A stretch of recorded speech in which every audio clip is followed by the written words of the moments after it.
Meanwhile, in the big house, Wolverines got to bounce back. Chad Henne had a really rough game against Notre Dame. Took a lot of heat, but Lloyd Carr solid on his young quarterback, and they should get the bounce back against EMU. But well, Mike, after the loss to Notre Dame last week, Lloyd Carr said that Michigan may have found a defense. The question in these parts, however, did they lose some offense or did they lose a quarterback in that game? Well, one of the few unanswered questions about Chad Henne is how does he respond after a poor performance? He really struggled last week against Notre Dame, completing only 19 of 44 passes. He needs to come out and play with the rhythm and the confidence that he showed last year. He's a young player, just a true sophomore. Where does the help come from? Well, Michigan wants to throw it down the field to their wide receivers. And Jason Avant has been productive, but Steve Breston has really disappeared. Only 3 catches in 2 games. Somebody at the wide receiver spot needs to step up. And Steve Breston, number 15, might be that guy, not just for today, but for the rest of the season. Eastern Michigan and Michigan coming up, but let's send it back to the studio and Mike Gleason. All right, thanks a lot, Wayne. You know, hindsight's always 20/20, but I'm sure Henne, when he studied the film, he winced when he saw how wide open some of his receivers were. One game, I think, you circle it for the Big Ten. Michigan State, the way they're moving the chains, if they can go into South Bend and do what they're doing, that's a big game for them. And Mike, they've won the last 4 years in South Bend. Drew Stanton having an outstanding year, completing 78% of his passes. He's got to lead Michigan State's offense. Notre Dame, of course, Brady Quinn doing a nice job running Charlie Weiss's new offense at Notre Dame, averaging over 200 yards a game passing in the first 2 ball games. Now, Ohio State, San Diego State, Will Allen intercepts a pass, returns it 100 yards for a touchdown in the 16-13 victory 2 years ago. Brian Calhoun already scored 6 touchdowns, Mike, for Wisconsin. He's got to carry the Badgers this afternoon. Yeah, Wisconsin, their first ever road game in ACC country against North Carolina. 5 Big Ten teams will be on the road. Purdue, Northwestern, both out in Arizona. Northwestern, I thought they probably should have beat Arizona State in Evanston last year. Might be a little bit tougher against the Sun Devils in Tempe. Northwestern supplies us with our U.S. Bank 5-star player of the week, Tyrell Sutton, a true freshman, carried the football 30 times, 214 yards, 4 touchdowns, including the clincher with 62 seconds left in the 1-point win over Northern Illinois. Sutton already has 6 touchdowns on the year. That's 1 more than Michigan's team. Defensively, the Wolverines have given up 4, but the word is they've rectified their problems. We'll ask our coach if that's true when we come back. Welcome back to ESPN Plus College Game Day, presented by Phillips 66. The Michigan defenders said, hey, we got it together last week, holding the Irish to 56 yards in the second half. Michigan fans wondering which defense will show up. But hey, first things first, a little tailgating outside the big house. Nothing like discussing the ball game while enjoying a good brat. This taste of tailgating was brought to you by Johnsonville Brats. Win a Johnsonville Super Bowl party with the world's largest grill. Go to johnsonville.com for details. Well, Coach, Michigan's defense, a big topic after week 1. Now they are 3rd against the pass, but they are still 9th against the run. I'll bet you they had a great week of practice. They got a proud defensive tradition in Michigan. I bet they got it straightened out. It's called leverage and angles, Mike. The corner comes up here, lets the ball carrier bounce outside, and the safety takes a bad route to the ball carrier. You got to come outside in. Both guys end up chasing the ball carrier down the field, give up about a 15, 20-yard gain. Now here, this is very simple. Line up inside when you're playing man coverage. Never let that wide receiver get inside leverage on a little slant route like this. This is like throwing and catching. Easy touchdown for Notre Dame. All comes down, like coaches say, playing assignment football. Huh? Michigan's back to facing a quarterback who isn't afraid to run. Matt Bonet leads the Eagles with 162 yards on the ground, averaging over 5 yards a carry.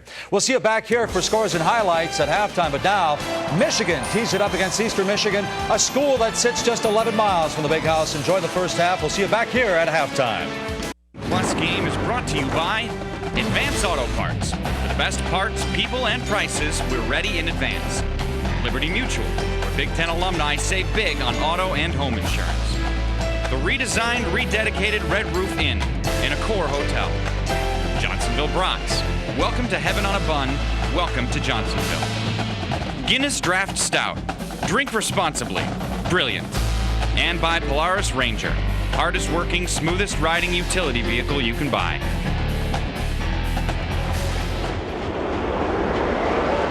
We We welcome you to Michigan Stadium in Ann Arbor, Michigan, where this afternoon the Eastern Michigan Eagles have made the trek about 11 miles up Route 94 from Ypsilanti to Ann Arbor to take on the Michigan Wolverines. Along with Randy Wright and Quint Kesnick, this is Wayne Larrabee. Great to have you with us.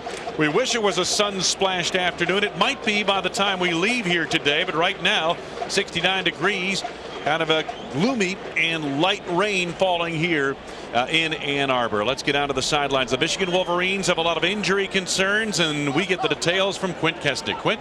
Wayne, that has been the story this week. Battered, bruised, and beaten. It is only week 3, but Michigan will be playing this game without 5 of their starters. Their injuries started in the preseason when Jake Long, their outstanding tackle, twisted his ankle. He is done for quite a bit. And then the injuries just continue. Take a look at the rash of injuries that have hit this Wolverine team. Coach Lloyd Carr is calling it an epidemic. Tim Massaquoi, Carr says he is the spirit of the team. He is out with a broken arm. Mike Hart tweaked his hamstring last week against Notre Dame. He is not dressed today. Throw in starters Ryan Mundy, Adrian Arrington at the wideout position, and Mike Collegier, who was Jake Long's replacement. And Carr feels snake bit. He says the offensive line has gone from a team strength to a team weakness. We are paper thin, he says. And when they adjusted their practices this week, they practiced in shells only. That's helmets and shoulder pads. They did not wear a leg protection to prevent from any further injuries. Quint, you take a look at those injuries. 5 of those 6 are on the offensive side of the ball. That's one reason why the offense struggled last week. Eastern Michigan won the toss. Deferred. The history between these two teams, you get a look at it. The last time they got together, 1998. They will play again in 2007. About 11 miles depending on what side of Ypsilanti you're coming from, but 7 miles if you're coming right from the heart of campus to Ann Arbor. There is Coach Jeff Jenick in his 2nd season. He's a former Northwestern assistant. They run the spread offense, very similar to Northwestern, and they went 4-4 in conference play a season ago. Their first 500 record in conference play since 1999. Lloyd Carr, his 11th season here at Michigan. His teams have won 5 of the last 8 Big Ten championships, and rarely do they lose 2 in a row. Only 5 times in his career have they lost 2 games in a row. 20-5 coming off of a loss.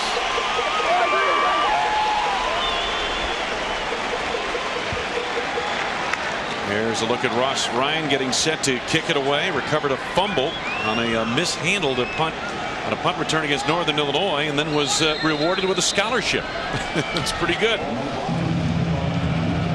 Twin safeties back deep for EMU. And here's the opening kickoff. We're underway. Tremaine Riley downs it in the end zone. It'll be a 1st and 10 coming up for the Eagles of Eastern Michigan University. They are quarterbacked by Matt Bonet, a senior from Grand Ledge, Michigan. He also attended the University of Iowa, and matter of fact was a member of the Iowa squad that came out here and beat Michigan 34-9 back in 2002. Bonet and the Eagles on 1st down from their 20-yard line.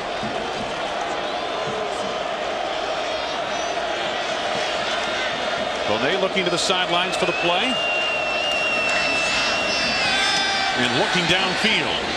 As a receiver wide open, A.J. Bennett, and he's out of bounds across the 40-yard line. The skill position players for the Eagles. Delorier is a standout at wide receiver. Bennett has the best speed. Travis Lewis, good little slot receiver. Wester at tight end. And Connor gets the start, a true freshman at running back. Along the front line, Minor, Walton, Romelli is the leader, Thomas and Ford. 1st and 10.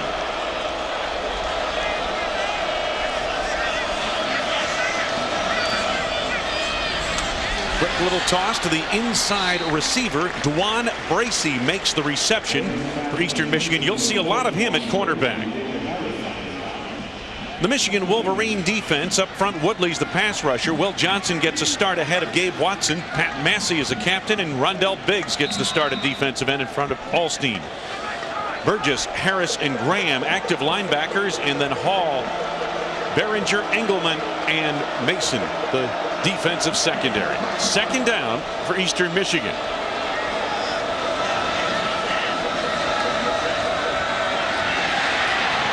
down, incomplete. Pass intended for Bennett. Harris, the linebacker, made the play. Dave Harris stepping in front and knocking it away. Wait, Jeff Janik told us that one of the most important drives they'll have all season is the first drive today. They feel if they can come down, put some points on the board, put a long drive together, Michigan already questioning itself on both offensive and defensive sides of the ball, that would help contribute and put that question in their mind again. There's a look at the third down conversions for Eastern Michigan. They've been very successful, almost 50%. Bonet waiting for the snap. 3 receivers, top of your screen. Bonet looking that way. I don't think he got the movement, or at least the route he expected from Travis Lewis in the pass wide of the mark. So it's 4th down. Prescott Burgess over there in coverage for Michigan. Michigan did a nice job defensively of disguising the coverage, and as the ball was snapped, Burgess came out from his linebacker position and flew right underneath. Take a look right here. It looks wide open, and that's what Bonet is going to see. But watch the linebacker fly right out of there, and now it's all of a sudden covered, and there was some confusion. Punt formation time. Andrew Wellick, who is on the Ray Guy list. It's off a directional punt toward the sidelines. We'll see a lot of that. Breston picks up on it. Steve Breston. Good cut there. Off to the races. It's speed on speed now, and Breston weaving his way toward the end zone is yanked down inside the 10. Nelson Drew, a tailback, finally caught up with him and brought him down. Biggest play for Breston this season. We talked about Breston having to get involved in the offense. Special teams is another way where he contributes. And Eastern Michigan knew coming into this game they had to win the special teams battle. Nice job of following his blockers, letting the hole develop, and then just uses that acceleration right through the middle of the field there. Good effort by Eastern Michigan, saved the touchdown, but Michigan takes over in great field position. 1st and 10, just inside the 10-yard line. Good, tough run by Max Martin, who got the start at the tailback spot. Sophomore out of Madison, Alabama. There's a look at Chad Henne, the sophomore out of Wilson High School, Western Pennsylvania. Struggled last week against Notre Dame. That's been well detailed. Completing 52% of his passes thus far this season. 2nd down and goal to go at the 2.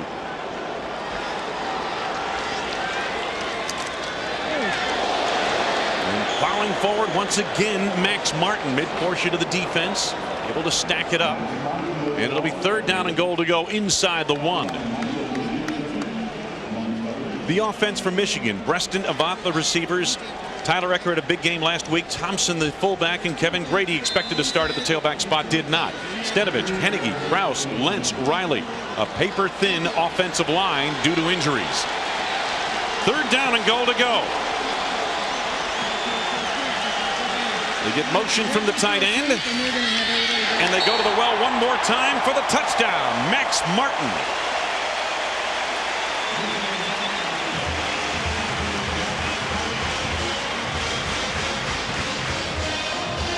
No surprise there for the Wolverines. Came out behind that big offensive line, wanting to set the tone.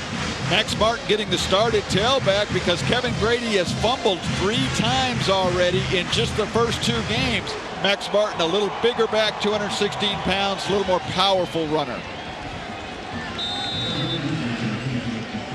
Garrett Rivas for the point after. And he's got it right down the boulevard. Michigan gets a 73-yard punt return from Steve Breston and then turns to sophomore Max Martin for the final yardage to the end zone.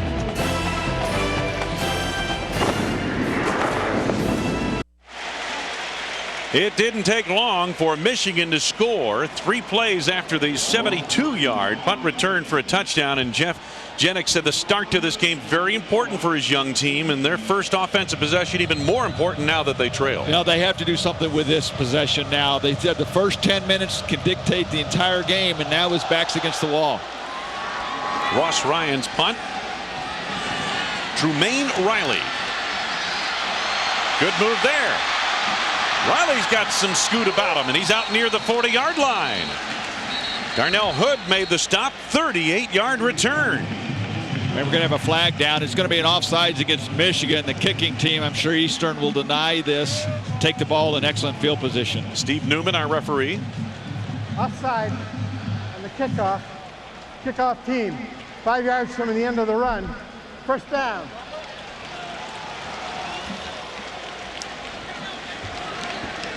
Lloyd Carr mentioned to us that this is the week where they have to get whatever ails Michigan fixed, because the schedule stiffens up starting next week when they go on the road to open Big Ten play at Wisconsin. Yeah, they go on the road to Wisconsin next week, and then Michigan State the week after that. Two teams that will play very physical football. EMU's second offensive possession.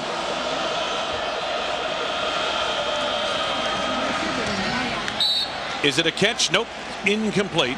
Delorier, the intended receiver, trapped it near the 50-yard line. Hall and Adams on the coverage for Michigan. This style of offense, Wayne, this run and shoot, there's a lot of underneath passing, a lot of short routes. When you have those opportunities, you've got to complete them. Bonet's doing a nice job completing almost 70% of his passes, but you can't afford to miss open receivers like that. He ran this offense like a veteran a year ago. They finished third in the MAC, sixth in the nation in total offense. Did this quarterback, Matt Bonet.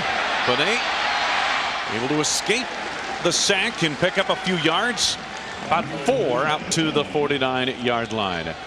So down to the sidelines, Quint Kesnick. Quint. Wayne, when we spoke to Lloyd Carr this week, his concern was defending against the spread offense. He said, we have yet to prove we can defend the spread offense. And you look to what Northwestern has done against Michigan and Texas last year, over 400 yards with Vince Young. The keys are for this defense to be ready when the ball is snapped. Wayne? Thank you, Quint. Northwestern hit him for 405 in yardage. Texas 444 yards in the Rose Bowl. Both teams employing this type of spread offense. Ball tipped, incomplete.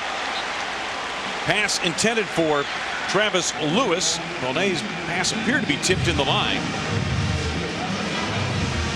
This type of offense puts a lot of pressure on your linebackers because they've got to have very tight coverage, because a lot of these routes, as we said, take place within 5 to 7 yards of the line of scrimmage. Harris does a nice job, doesn't take a deep drop, reads the quarterback's eyes, does a nice job of jumping on that route. Well, Andrew Wellick tried to kick it away from Steve Breston toward the sidelines last time. That didn't work. Let's see what he tries here. High snap over his head. Disaster for EMU. Michigan takes over near the 20-yard line of the Eagles. Two special teams plays have dictated this first quarter. Both of them have been the Wolverines taking advantage of mistakes. One on the punt return, and now excellent field position. Just a bad snap, no chance for Wellick really to go up and get that ball. And EMU's fortunate that they could at least recover it and stop Michigan from picking it up and running it into the end zone. Jeff Toplinski, the deep snapper. No one feels worse than he does right now. 110,000 people right there. See that mistake. See what you did. No place to hide. First and 10 at the 20-yard line. Michigan in EMU territory. Nice cutback run by Max Martin. He had a terrific week of practice, according to offensive coordinator Terry Malone. Rontrell Woodruff and Daniel Holtzclaw collaborate on the stop. Time now for the Red Roof Inn Red Zone proficiency. Save at Red Roof Inns with Red's hot deals. Well, they're 1 for 1 today, but coming in, they had 5 empty trips into the red zone in the first 2 weeks of the season. Only 3 touchdowns out of 9 chances. Not very good, and they were 0 for 3 in the red zone last week against Notre Dame. And he keeps it on the ground. Circle rooting down to the 10-yard line and close to the first down. Max Martin. Jason Jones on the stop. Michael Richardson, the linebacker, was also there. Take a look at the Eastern Michigan defensive line. Gordillo, Hunt, Jones, and Howe up front. Richardson very quick, a junior college transfer. Holtzclaw and Matthews. And then Dwan Bracey, he'll play wide receiver as well. Lewis, Parker, and Woodruff. Across the back line of the EMU defense. Michigan on first down, first and goal. Martin again, and it opened up like the Red Sea for Moses. Touchdown.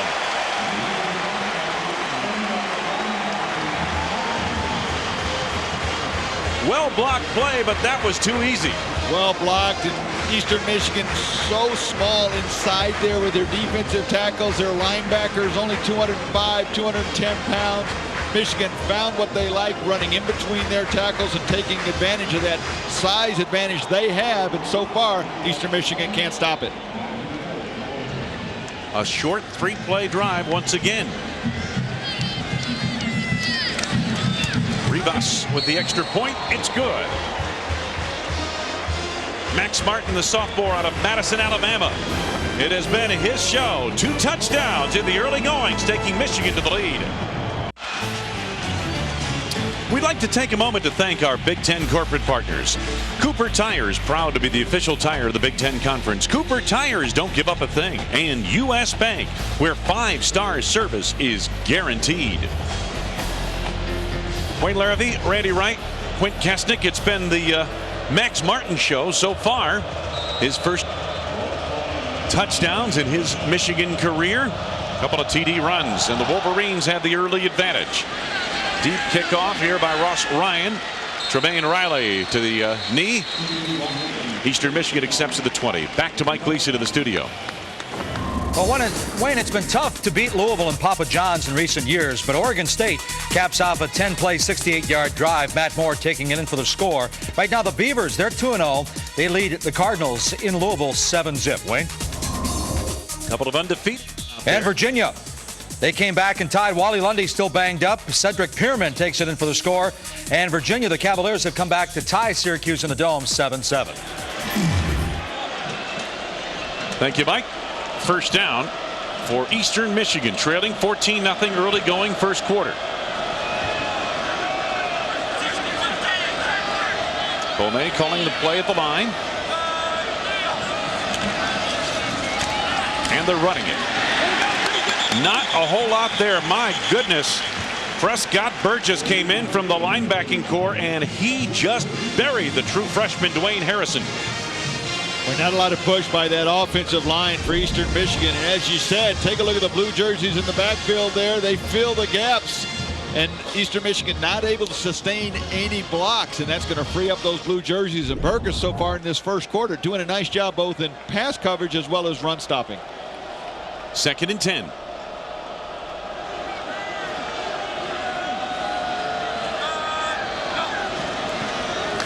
Bonet knocked down, incomplete. Good play made by the linebacker Dave Harris. Bonet's missed 5 straight passes now. We're at Michigan Stadium in Ann Arbor on an overcast day. We've had some light rain. It's expected to clear up before this game is over, so we should see some sunshine. Quint Kesnick down on the sidelines. Wayne Larrivee alongside of Randy Wright.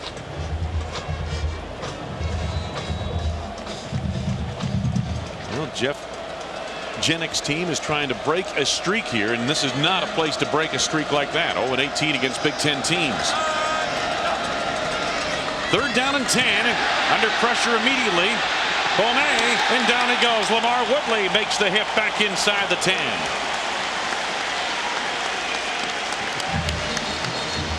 Generally tough to get sacks against a spread offense because the ball is released so quickly. This time, though, nobody to throw the ball to down the field for Bonet. Pressure right away, and as that one was missed or avoided, Woodley comes in there and makes a big play.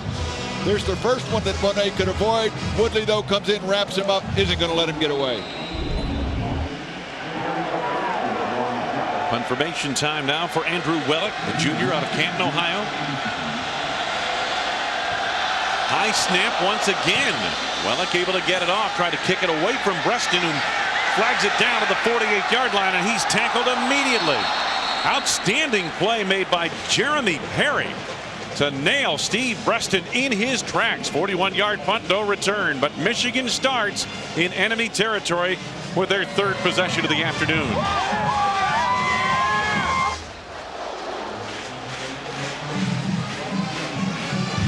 So a shaky start for the visitors from Ypsilanti, and Michigan for the 3rd time this afternoon starting a drive out beyond the 50-yard line. See Kevin Grady in the backfield for the first time today as Max Martin has carried the load the first 2 possessions. Henny, quick toss to the flank. Preston. They are trying to get Steve Preston on track. That's his 4th reception of the season and a gain of 8 yards. Corey Parker, Darren Matthews on the tackle. Preston had 34 catches last year and was a good complement to Braylon Edwards, as was Jason Avant. But Avant has continued with his production, but Preston is the guy they want to get the ball down the field. He's excellent after the catch. He's got such good ability to run in the open field, and they really just have not gotten him involved. Quick count here. Grady, the freshman, on a spin move for the first down inside the 40-yard line. Grady carried the football 18 times in relief of Mike Hart last week against Notre Dame, gained 79 yards. Oh, but what will drive any head coach crazy, put the ball on the ground. Grady had 2 fumbles last week and 1 the week before, so in just 2 games he's already had 3 times he's put it on the ground, only carried it 27. So Lloyd Carr said he's looking for somebody at the running back spot that can hold on to the ball. Hold on to the ball, he said yesterday. 1st and 10 at the EMU 38-yard line. That's Jason Avant in motion.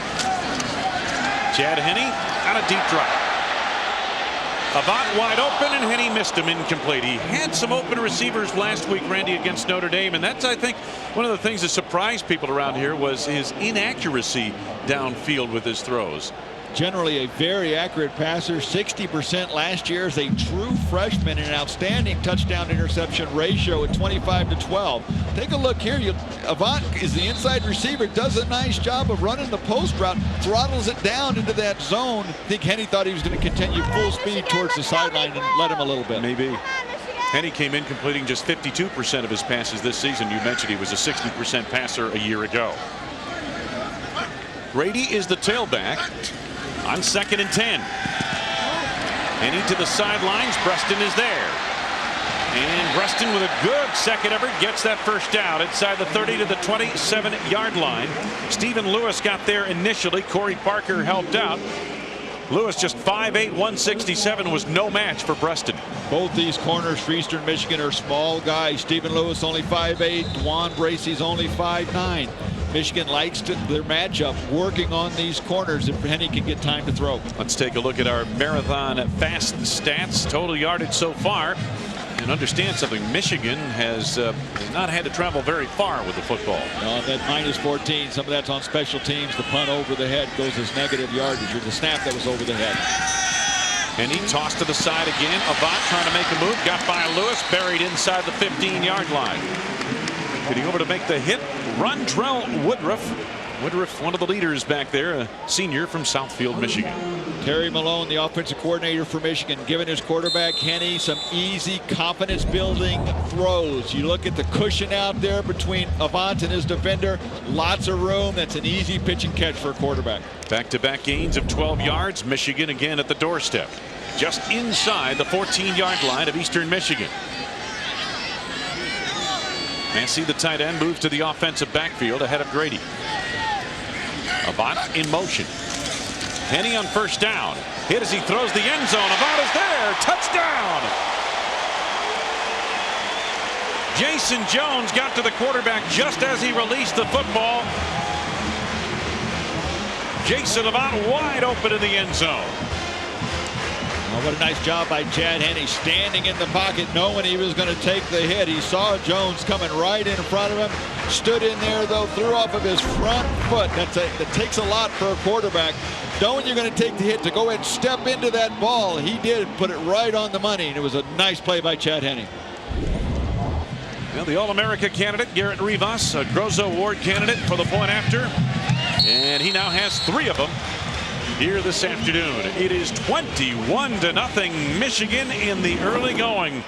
They got the quarterback on track with some big pass plays on this drive. None bigger than this one to Jason Avant. Wayne Larrabee, Randy Wright, Quint Kesnick, welcome back to Ann Arbor. Beautiful campus, the University of Michigan. We're in the big house, Michigan Stadium. Kickoff by Rivas. Tremaine Riley, why not, from 2 yards deep. That's why not. Out to the 15-yard line. Anton Campbell with a textbook tackle. So Tim Connor, the true freshman running back, comes back onto the field, but take a look at this. This is textbook. Well, this is everybody following their gaps. Look at the blue jerseys around there. Everybody staying in their lanes, and then when you get a chance to make a play, step up and make one. And as you said, nice tackle, Anton Campbell, open field. You can tell that guy plays defensive back. Yes, he does. So EMU once again on offense. They spread the field with 4 wide receivers.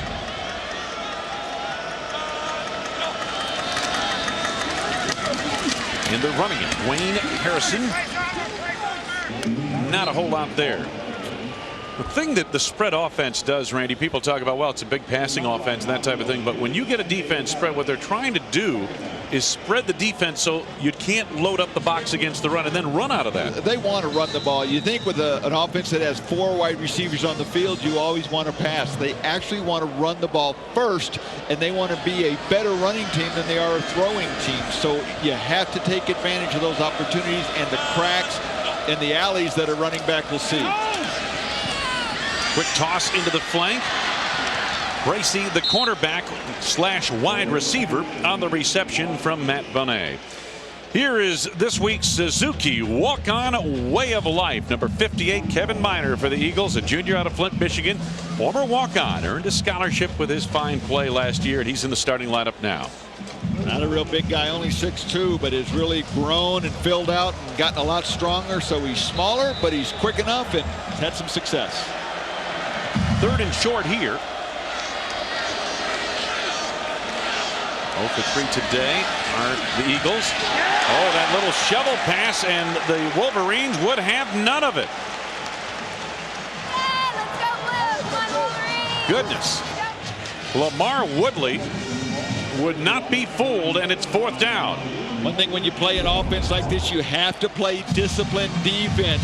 You see things that looked as though Eastern Michigan had that play set up very well. Lamar Woodley stays with his keys and his fundamentals and is there to make the play. That was an outstanding read and physical play by Woodley. A.J. Bennett had no chance. Michigan's been a little disappointed with their play of their front on defense. Today, though, Lamar Woodley stepping up and becoming their playmaker. Finally, a knee-high snap for the punter, Andrew Wellick. Trying to get this one out of bounds, and he does. That beats the alternative, allowing Preston to return it. So Michigan will start when we come back. Let's head to the studio. Mike Leeson. Mike. Wayne, the Louisville Cardinals averaged about 51 points a game at home last year. They trailed 10-0 to Oregon State. Watch this catch here by Gary Barnidge. One-handed stab, the big tight end, and Brian Brom leads them into the pay dirt. It's 10-7 now. Beavers by 3. Wayne. A couple of unbeaten teams there, and as Mike mentioned earlier, Louisville very tough at home. Put some points on the board. They play exciting football. 5-0 home record last year. You can win a lot of games when you're averaging 51 points at home. Yes, that helps. Helps your defense out. Nice to play on a lead. And he got on track offensively in the passing department on the last drive, and he finds Jason Avant on this one for about 8 yards. This particular pass play to the 41-yard line. Perry and Woodruff responding in the secondary for Eastern Michigan. There is good speed in this defense for Eastern Michigan. They're most proud about that aspect of the team. What they have is a lot of young players on defense, Randy. It's going to take a year or two before they're able to basically fill out, so to speak. Physically, they're just not as strong and as mature because there's so many young players. But everywhere, they have been very impressed with the speed. The linebackers, the defensive backs, very fast. Straight ahead move. Jeremy Jackson getting the call. Jeremy Jackson, a junior out of Saginaw. We're going to see a lot of different running backs for Michigan. This is the 3rd one we've seen here today. Max Martin started. Kevin Grady got some touches, and now Jerome Jackson.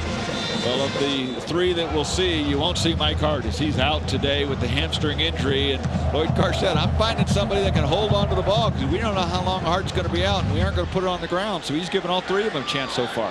1st and 10.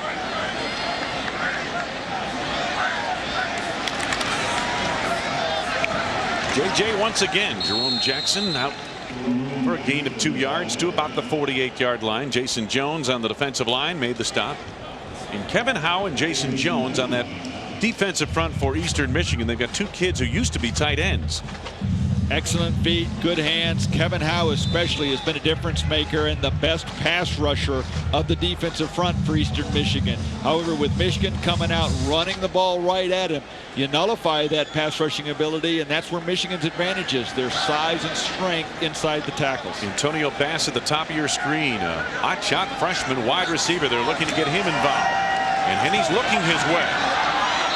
Just wide of the mark. Bass underneath the coverage in the defensive secondary of Blake Smith.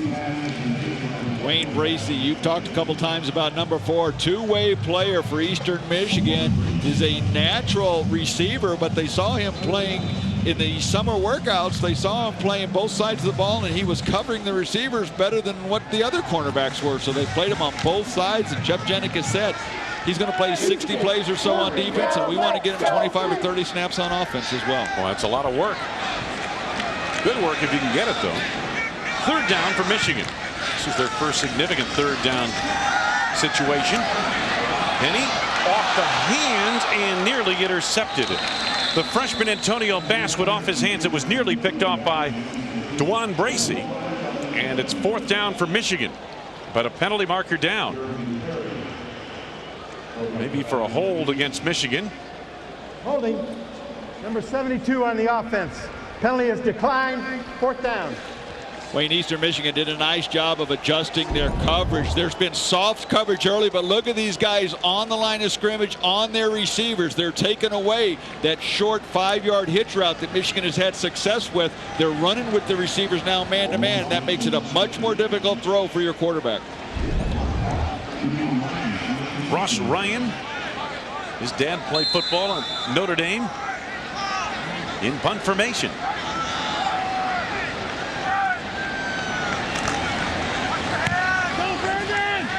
Michigan may be short one on the field.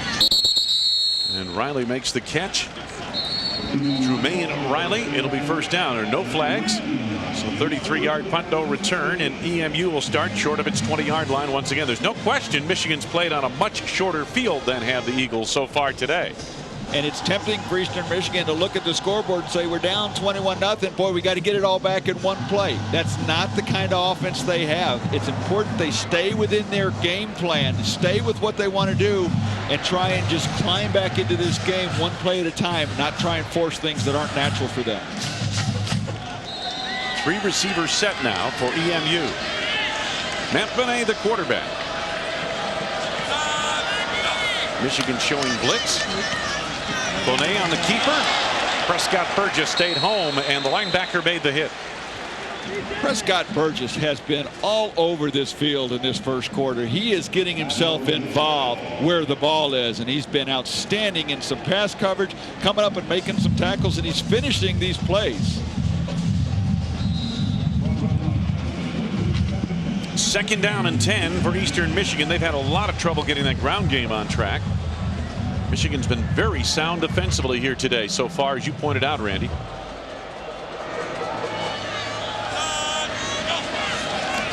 Benet to the air. Pass undershot to Laurier, the wide receiver. What do you have? Wayne, when we spoke to Jim Herman, the defensive coordinator for Michigan this week, his focus for Benet was make his decisions tough in terms of pre-snap. And when he carries the ball, he wanted to pound Benet when they get a chance. He also said stick to your assignments. You guys have mentioned that. Execute your assignment, because their running backs are cutters, and they love to run that veer option out of the shotgun. Yeah, and whenever you involve the word option in offense, it becomes assignment defense. And that's some of what Jim was talking about yesterday. Benet's an outstanding runner. He's the leading rusher coming into today, and he has not had any success so far. 5 receivers set on 3rd and 10 at the 19 of EMU. Here comes Benet. Woodley brings him down across the 20-yard line near the 22. Gain of just 3 yards. And once again, Michigan, Randy, not getting flustered out there, not losing their poise, playing their assignments, staying in their lanes, and it's not opening up at all, especially on the ground for EMU. Playing a spread offense like Eastern Michigan, it is fundamental football. It's disciplined football, and the Wolverines last week got back into the kind of defense they wanted to play. This is a different offense, but it's the same discipline, and they've done a nice job of staying home, and they're finishing the plays. They aren't missing the tackles. They aren't getting in position and not making the play. They're finishing their plays. Wellick, he shanked that one. Directional punt or not, he shanked it. It comes up woefully short. And the official, the field judge, is going to mark it at the 40-yard line of Eastern Michigan. Just an 18-yard punt. Don't forget to join us next Saturday for more Big Ten action from ESPN+. Michigan State travels to Champaign to take on Ron Zook's Fighting Illini of Illinois. Mike Gleason and John Cooper start things off in the studio at noon Eastern. Wayne Larrabee, Randy Wright, Quentin Kesnick. At the Big House in Ann Arbor, Michigan on the roll. Max Martin has been a busy young man this afternoon. Matthews and Smith make the stop, and Martin's got about 7 or 8 yards. Well, you can do so many things offensively when you take the ball on the positive side of the 50-yard line, and that's where Michigan has been all day. Martin, the last 2 possessions, he's been the back in there, 7 rushes, 37 yards there, and the 2 touchdowns. Go, Michigan! Go, Blue! Thompson, the fullback. Martin remains the tailback. Preston's at the top of your screen.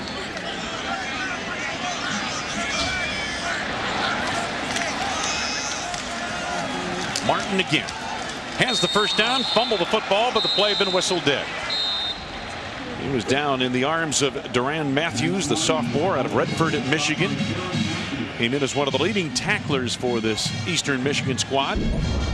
Boy, Wayne, this is just way too easy for Martin. You look at the hole there, and there's the white jersey coming around from the outside, Darren Matthews from the linebacker position, but really nobody in front of Martin to stop that run at the line of scrimmage. And that offensive line really getting a surge and controlling the line of scrimmage. The big fellas up front getting it done for Michigan at the early going. 1st and 10. Inside the Eastern Michigan 30, Jason Avant. Nice open field tackle made right there by Stephen Lewis, a senior out of Toledo, Ohio. This is just an audible that Chad Henne calls at the line of scrimmage. When you come up as a quarterback, you see the soft coverage. The cornerback's a good 9, 10, 11 yards off. Call a quick audible. You get the snap. Throw it to your wideout quickly. It's going to get up 4 or 5 yards before the defender can come up, and Michigan has just been living with that play. Mario Manningham is split far to the top of your screen. That's Breston now, who comes in motion to the bottom, and Henne's got a timeout coming up right here simply because they weren't quite sure where they had to be. Not everybody was lined up correctly, so they'll talk things over, and let's head back to Mike Gleason in the studio and talk it over with him. All right, Wayne, Louisville's back on top. Michael Bush opened the season against Kentucky with 128. Here the big back powers his way in for the touchdown, and the Louisville Cardinals back on top in Papa John Stadium over the Beavers of Oregon State. It's now 14-10. Cards by 4. Wayne? He keeps talking about Papa John. I'm getting hungry, Randy. How about you? I think I'll wait till halftime. Louisville is the lone ranked team in their conference at number 10, and they score a lot of points at home, as we pointed out.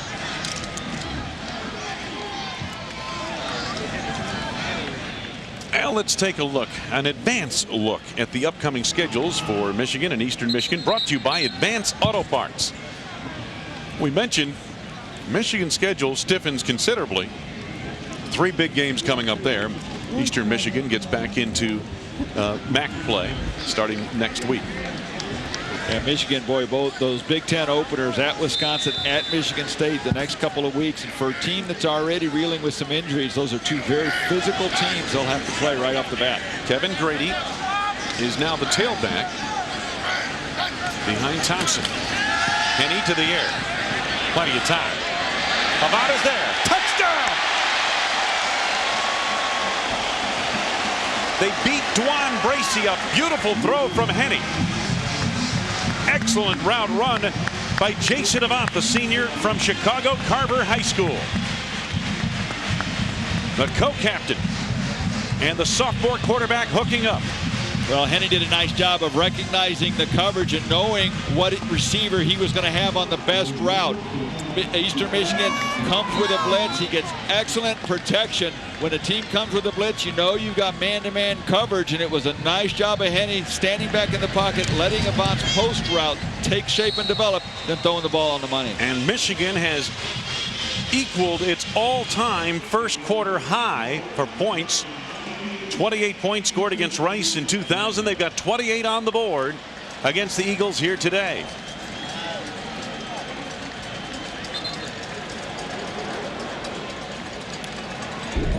Take a look at this play. Take a look at the protection. These guys right up front. What a nice job they do giving Henne the pocket there. 5 jerseys come through on the blitz, man-to-man coverage.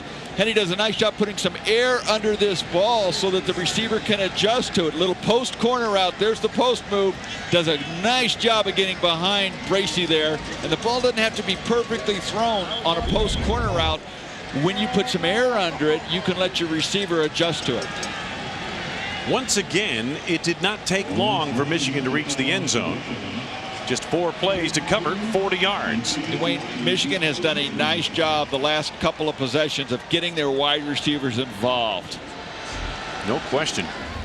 And they've gotten that man involved as well. Chad Henne is on track. And if he was struggling with his confidence after last week's game against Notre Dame, this has been a perfect stage for him to get that confidence back. Ross Ryan's kickoff, good and strong once again. Tremaine Riley, this time 5 yards deep. He downs it. And we've got 2 seconds left to go on the first quarter clock.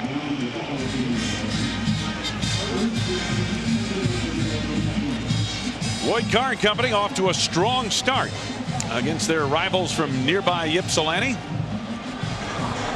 Well, when you struggle 1 week on offense, you struggle the next week on defense. You have to count on special teams maybe to be that difference maker. And the special teams for Michigan today in this first quarter really set the stage with some early plays. And it began early. The punt return, 72 yards by Steve Breston, set up the first score of the game. And this is where it gets to be fun to play defense, even against the spread offense. You're up 28-0. You feel the other team's going to be throwing, and we've seen for Eastern Michigan now a change at quarterback. Tyler Jones in at quarterback. Jones looking to run it, and he's broke down across the 20. I'm a little surprised they went to Tyler Jones this quickly, but they wanted to change things up, give it a different look. Alan Branch, Brandon Engelman bring him down after a gain of a couple of yards, and the first quarter comes to a close. It's been all Michigan. A Max Martin show early with a couple of first quarter touchdowns, and the Wolverines then got Chad Henne on track, and they've got 28 points on the board at the end of one.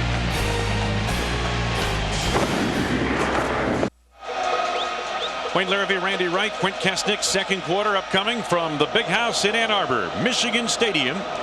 Eastern Michigan recorded a first down on its first play from scrimmage. They've had 4 3-and-outs since. Their second quarterback, Tyler Jones, is on. Jones fakes the handoff, and the ball dropped incomplete. Wayne Larrivee, along with Randy Wright, Quint Kesnick, from Michigan Stadium. We got an overcast afternoon, but we had some drizzle this morning. It's been dry during the game. Take a look at the numbers from the first quarter. Boy, Eastern Michigan really not getting anything going. Of course, those rushing stats are negative because of the bad snap on the punt. But as you said earlier, 1 first down on the first play of the game, and after that, 4 consecutive 3-and-outs. And it's not as though Matt Bonet, the quarterback, hadn't had some open receivers. He hadn't been hitting them. I think that's why we're seeing a change here at quarterback position. Tyler Jones trying to run for the first down, brought down short. Lamar Woodley, who's been all over the field, the principal defender. Eastern Michigan sends the punting unit on. Boy, Woodley has really had a first half here today. He's the one true playmaker they have in that defensive front. A Butkus candidate and a top returning tackler from last year. But there you saw Matt Bonet appears to be fine on the sideline. Just struggled here in this first quarter. Jeff Jennings' decision may just be, you know what, sometimes you sit on the sideline, you watch things happen for a while, you go back out with a little better comprehension. Andrew Wellick, a line drive punt toward the far side, making Breston chase. And matter of fact, that punt out of bounds just short of the 40-yard line. So taking no chances and allowing the explosive Steve Breaston to give Michigan positive field position again. 33-yard punt there. If you're looking for your favorite game, then Game Plan is your ticket. Up to 15 games per week on TV or online. For more information, log on to ESPN.com. The keyword Game Plan. Today's 3:30 coverage featuring Miami hosting Clemson and Oklahoma at UCLA.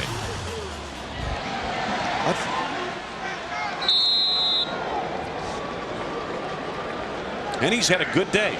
And he's been able to throw the ball when he wants to throw it. Not in third and long situations, not in second and real long. They've been dictating the entire pace of this game. Grady is the running back. Henny goes to the air and he looks to Grady in the flat.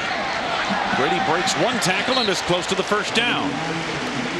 Holtzclaw, the middle linebacker, finally got him to the turf. The tackle was missed by Jeremy Perry. Kevin Grady stepped up last week when Hart got hurt. Really had a good game. A true freshman, and Lloyd Carr showed last year he wasn't afraid to play true freshman at that position. But once again, there's so many good backs here at Michigan. You make a couple of mistakes, especially when it comes to hanging on to the ball, and you're going to see a lot of time on the bench. Michigan doesn't win the Big Ten last year, make it to the Rose Bowl without true freshmen playing key roles. Henny and Hart. Grady, big opening. And he exploits that hole out across the 45 down to the 41-yard line of Eastern Michigan. Richardson, the linebacker, junior college transfer, made the tackle. Boy, nice job by this left side of this line. Watch them just come off the ball here and just seal the room for Grady to run through. No white jerseys in the backfield there. Richardson's 5-6 yards down the field before he can get a hand on Grady. With an offensive line coming off the ball like that, you're going to have success running the ball. Big Adam Stenovich on the left side of that line. Grady going that way. Behind Stenovich once again. Inside the 35 down to the 34-yard line on a gain of 8 yards. Perry and Richardson again make the stop. But nobody in the hole. Nobody there, and a nice job by that offensive line again. When you look at Kevin Grady, one of the biggest problems a true freshman or any young back has, it comes in the passing game. It comes in protecting the passer with what defenses can do. When you have a true freshman in the game like Grady, they've been giving him the ball. They haven't been throwing it where he'd be put in those positions. Max Martin back into the lineup at the tailback spot. That's Steve Breaston in motion. Any quick toss, Avant on the sidelines. He's got it inside the 30 at the 29-yard line for another first down. Perry responding on the tackle, gain of about 6 yards, and the 6th catch of the day. Lloyd Carr knows his offense is just dictating the tempo of this game. They're doing it anything they want through the air and on the ground. Eastern Michigan, they need to shake things up here. They need to come with blitzes. They need to bring corners up to the line of scrimmage. They need to jam those receivers at the line of scrimmage and not give them that free, quick release. Antonio Bass, the highly regarded freshman, in motion. Next, Martin went nowhere there. Good penetration up front. Josh Hunt, the defensive tackle. Well, I like Martin. He's only a sophomore, and of course Kevin Grady's a true freshman, and Michael Hart's a sophomore, but Martin has some explosiveness to him. You see Kevin Grady, he's a bigger back, 225 pounds, whereas Martin's only 215, but Martin seems to have some acceleration and some quickness to him. Of those backs you mentioned, Martin's got a little height. He can post up those other two. He's the only one over 6 foot. Loss of a yard, second down at 11. Any good protection again, right through the hands of Jason Avant and nearly intercepted by Dwan Bracey. So third down coming up. Wayne, take a look here. We talked about the pass protection. Take a look at Martin right there. Steps up here, takes on the blocker, gives his quarterback room to throw the ball. As we talked earlier, when they're going to throw the ball, chances are they're going to have one of their veteran backs like Martin in the backfield, not Grady, the freshman. Third down for Michigan. They've been awfully good today on third downs. Deep drop, Henny. He's got running room. And he's got a first down inside the 20-yard line. Chad Henne showing some quick feet. Bracey and Richardson make the stop. gain of about 14. Some quick feet, like you said, but also good decision. The pocket comes in from the outside, so he steps up wisely. He knows he needs 11 for the first down. He looked over and saw where the first down marker was, knows he has to duck his head and fight for that. He can't take a slide. So good decision, good presence of mind to know what he needed to pick up. So Michigan on the roll. Will Paul in at fullback. He's a former defensive lineman, number 92. Penny waiting and then hit from behind. And there is Kevin Howe. You talked about him, the junior, out of Fruitport, Michigan. Well, the best pass rusher Eastern Michigan has, and he's a hard guy to block one-on-one. He's going to come from the top side of your screen, from the right side here, and Michigan's trying to block him one-on-one. Just a bull rush and enough quickness to get around Riley, the third right tackle to play for Michigan this season. Howe comes through and makes a big play. Yeah, that's been the problem. Jake Long, Mike Koloje, and now Reuben Riley at that tackle spot. They set up a nice screen here. Brady in the open field, inside the 10. 17-yard gain. It'll be 3rd and 1 coming up. Corey Parker got over to make the stop. Most important thing in running a screen play is for the quarterback to sell the fact that he's going to throw it down the field and not get there too quickly. You want that separation to develop. Then it's up to the running back to set up the blockers, knowing where he is and where the defenders are coming from. Grady that time does a nice job of setting up the blockers to make good blocks. 3rd and 1. Michigan 2 of 3 today in this category. Grady, first down and more. It'll be 1st and goal inside the 5 for the Michigan Wolverines. Holtzclaw, the middle linebacker, got over to make a hit on the play, along with Rondell Woodruff. Holtzclaw, you see the disappointment on his face.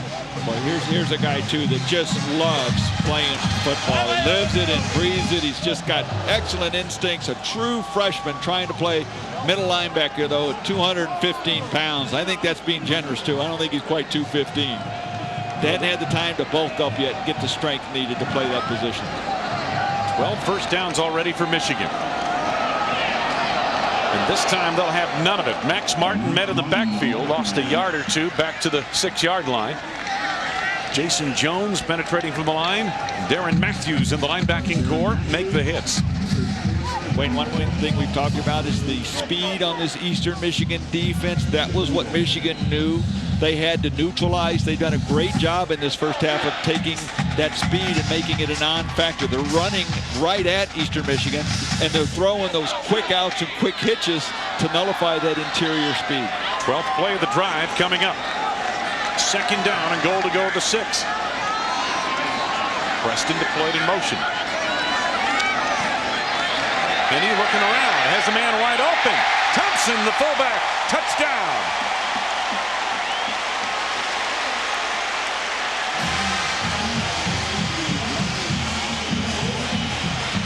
Six-yard touchdown pass. Chad Henne to Brian Thompson, the fullback. Henne did a nice job of keeping his eyes down the field when his first couple of receivers were taken away and not open. Last week, he would force the ball in there or make a bad throw over the receiver's head. This time, though, more patience, more poise, lets things develop, and finds a secondary receiver. The extra point by Rivas is good. Yeah, they get the big fullback involved this time. I'm wide open. Throw it to me, Chad, and he did. 6-yard touchdown play.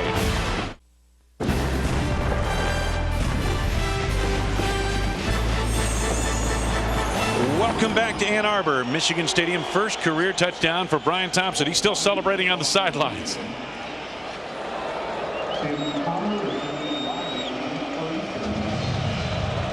Ross Ryan kicking off once again. The kickers have had a busy day here in this first half as well for Michigan. And the punter for Eastern Michigan. Trevang Riley, short of the 20-yard line. Let's kick it right back to Mike Gleason in the studio. And Wayne, we take you up to the Dome in Syracuse. Now, Syracuse hadn't given up a touchdown all year. And here's number 2 by Cedric Pierman. We mentioned Wally Lundy's banged up. Pierman having a pretty good afternoon up in the Dome. 2 touchdowns, both for the Cavaliers. They're on top 14-7 on top of the Orange. Wayne? Yeah, that's really part 3 of the unofficial ACC Big East Challenge in football.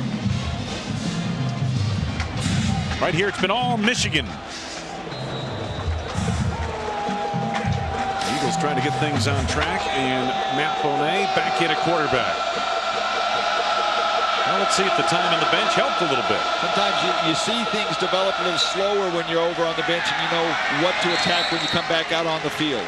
That is the first catch for Eric Delorier, the leading receiver for Eastern Michigan. Prescott Burgess and Grant Mason were all over it. Mason played very well against Notre Dame last week. He had 16 tackles against Notre Dame. And Eric Delorier is the real deal at wide receiver for Eastern Michigan. Tall, 6'4", over 200 pounds, and outstanding speed, 4.4 in the 40. And Eastern has not gotten him involved at all. Well, 2nd down and 10. No gain on that play.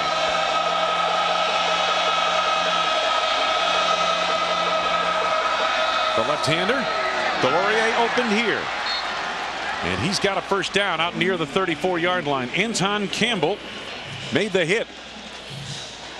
19-yard gain. Nice, best play of the afternoon so far for EMU. And 2 completions in a row for Matt Bonet. So maybe settle down a little bit, saw things happen. Sometimes you're down 35-0. You go out there and you relax a little bit more and you just try and not look at the big picture, but try and keep it in perspective, one play at a time. Cluster of 3 receivers, bottom of your screen.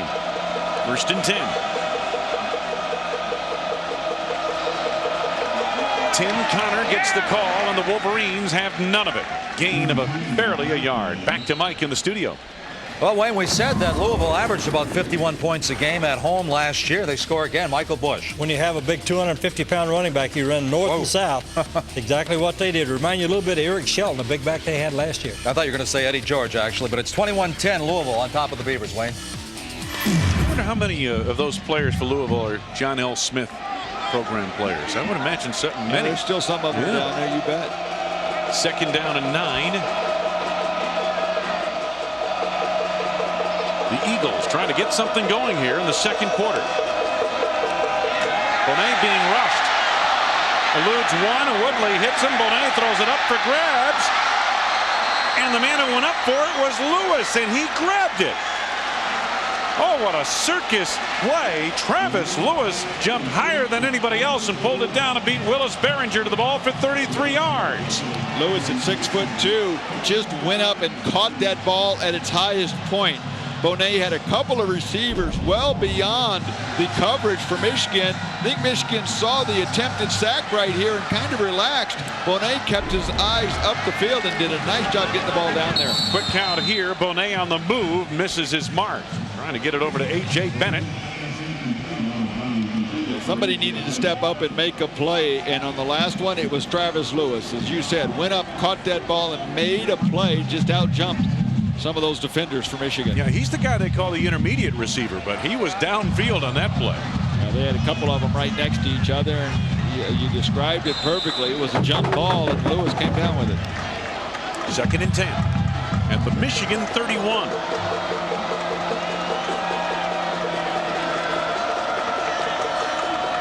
Bonet making sure the linemen know the play.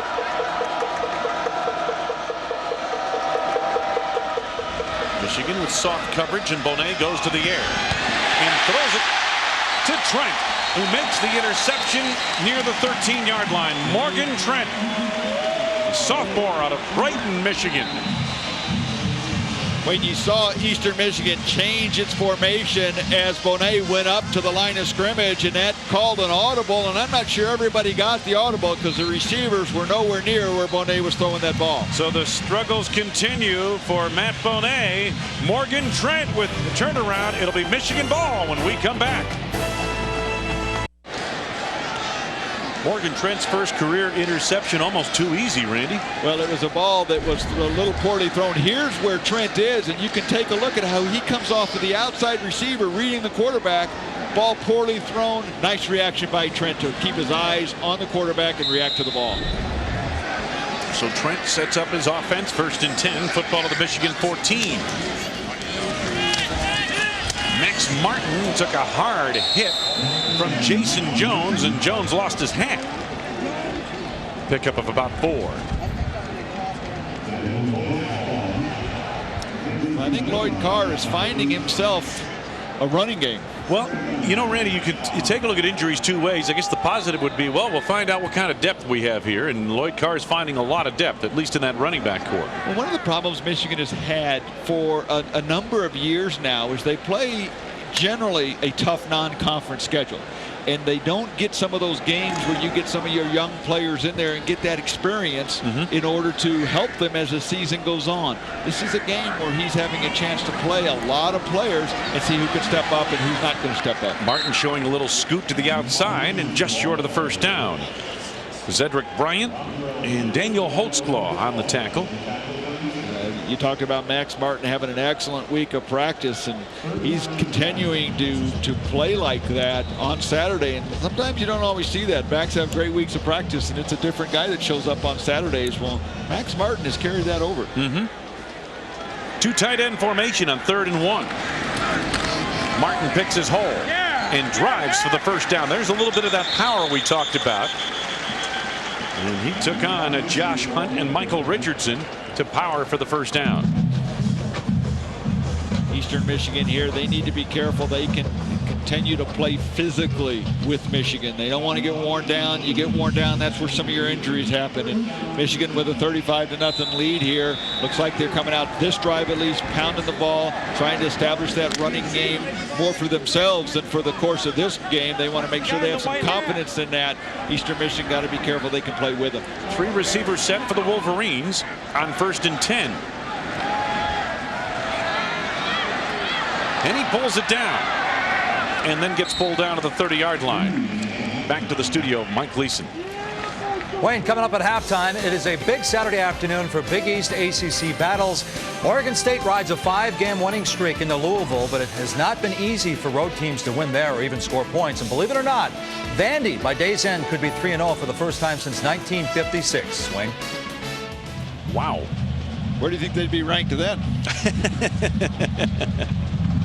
We'll have our stat guys give us a guesstimate on that. Jeff Nelson's up to the task. 2nd down and 7. Martin once again, and give the kids credit up front for EMU. They have not given up by a long shot. Josh Hunt was in on that play. Jason Jones helped to steer it. There's a look at big Reuben Riley playing at the right tackle spot. Take a look right here. Just a straight one-on-one job of blocking. Comes off, sustains his block. How the best defensive lineman for Eastern Michigan, though, not a bad job of keeping the point of attack. And Reuben Riley is a guy that has been a left tackle most of his career. Because of the injuries at the right side, they've asked him to step over and play there, and he hasn't spent a lot of time at the right tackle. It's a totally different feel, and it's something that is not the easiest thing to learn. I believe it was Mike Massey who got shaken up on that play. A Michigan tight end came off. Michigan been very good on 3rd downs today. 3rd, and it's a long 3. It's closer to 4. And a timeout called by Michigan. The second of the half. 2nd timeout taken by the Michigan Wolverines. Lloyd Carr getting his team on track against an in-state rival, Eastern Michigan Eagles. If there were questions about the Michigan offense after that loss to Notre Dame last week, they have been expunged here today in a 35-point first half. Today's game brought to you by the best seats for every event. No tickets required. It only happens in one place, only Vegas. Michigan facing another 3rd down. 3rd and 4 this time.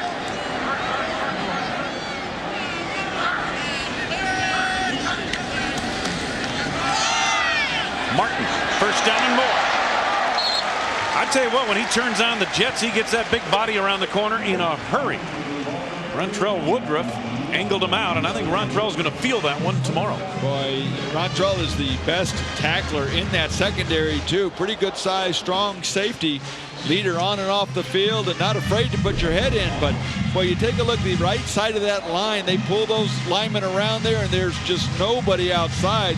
Woodruff comes over, puts a good low hit on Martin, but well down the field past 1st down yardage. Coming up on halftime here at Michigan Stadium, Wolverines put 28 points on the board in the 1st quarter. Shoestring catch by Preston. Apparently the ball hit the ground, so it's an incomplete pass. Well, Henny trying to get that ball out there a little quicker than needed to be. You're always rushed when you see that kind of cushion from a defensive back to your quarterback, but most important thing, get the ball in a position your receiver can catch it. Was that a smile you almost saw on Lloyd Carr's face there? Almost. 35-0 prior to halftime. I guess you could afford to smile a little bit. From the 46 on second down. Max Martin show today. And he's inside Eagles territory down to the 48-yard line. Martin on a gain of about 6 yards, and Duran Matthews made the stop. Bracey was also there. Should say Darren Matthews. Wayne Bracey, you see him there playing both ways. It's harder for him to play wide receiver with those big shoulder pads. You need the big pads like that to play defensive back and to come up and make some tackles. Harder though to get your arms up and catch the ball. And that's why you can see where his thinking is. He's got the bigger pads. He's playing defense first, offense second. He's not going to change pads between downs, right? Between series. Good decisive throw right there. Michigan inside the EMU 40-yard line with a 1st and 10. And Jason Avant, another catch. Well, I think they've done a nice job of giving Chad Henne some easy throws, some confidence builders, and he's been delivering, and they have gotten their wide receivers involved in this offense. 11-yard gain to a 1st and 10 for Michigan as we approach halftime.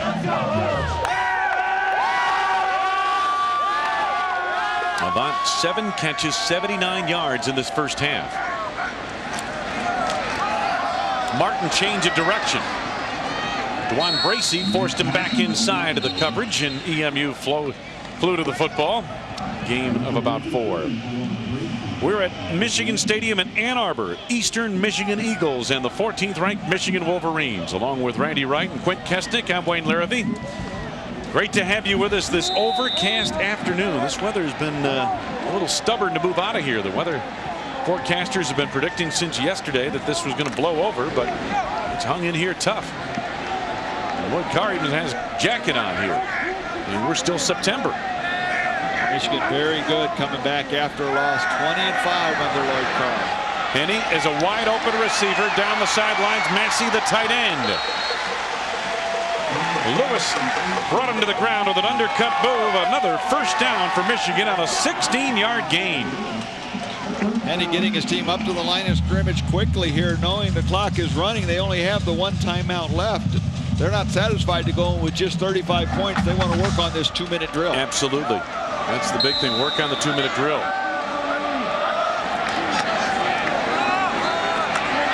Martin.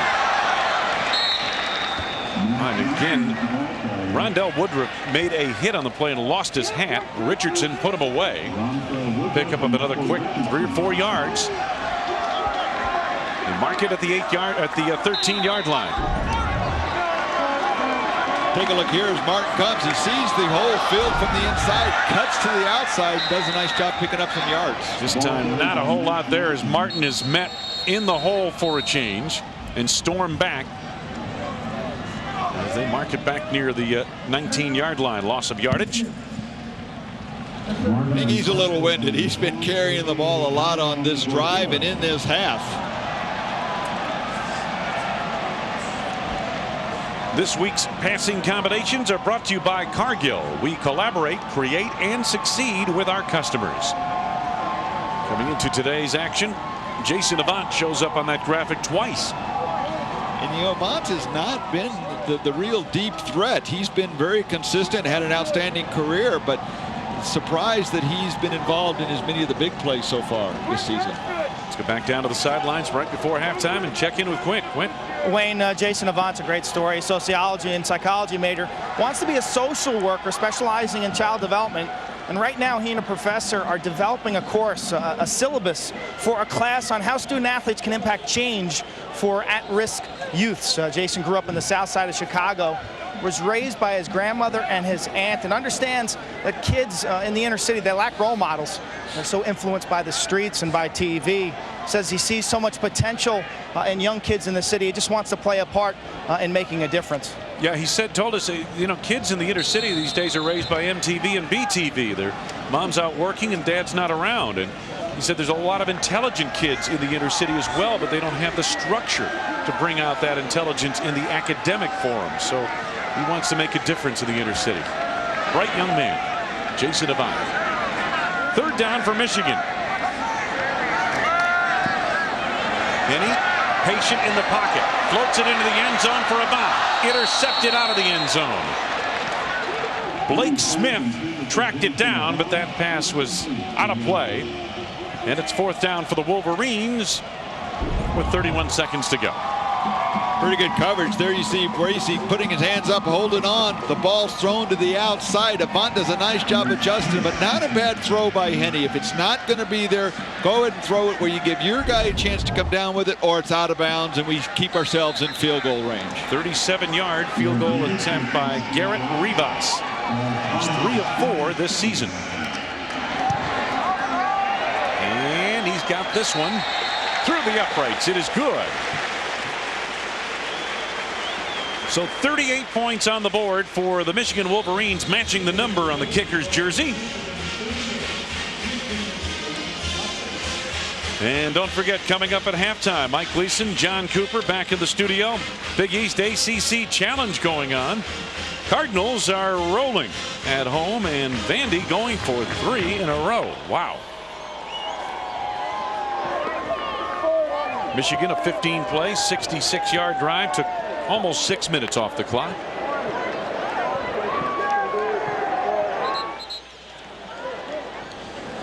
Well, if you're Eastern Michigan, Randy, what do you discuss at halftime, and what can you say? Well, first of all, on defense, they got to come up with a way to stop Michigan and at least slow them down. And Michigan right now, with this soft coverage, is making a living out of throwing the ball to their wide receivers and letting them become runners in the open field.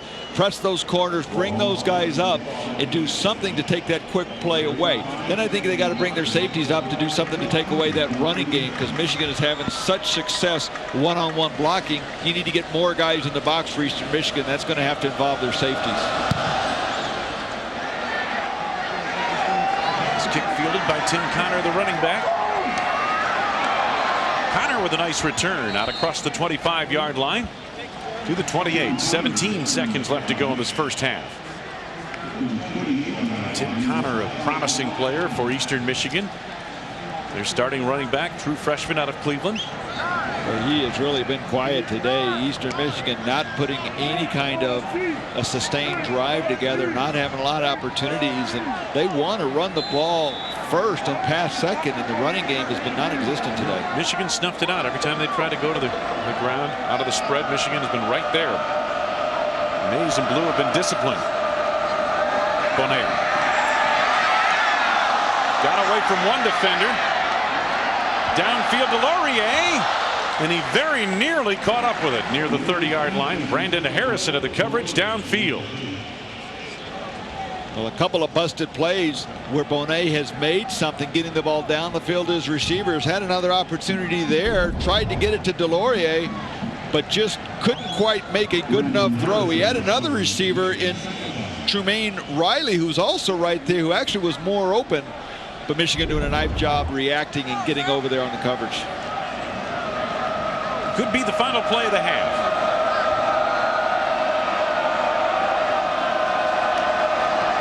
Bonet quickly over the middle, off the hand of Trumaine Riley. 2 seconds to go. One more snap. Well, that tells you a little bit about how the first half has gone for Matt Bonet. Very soft coverage. Michigan obviously protecting against the big play. Wide open underneath, and Matt Bonet couldn't put the ball on the money to his receiver. Keep playing! Keep playing!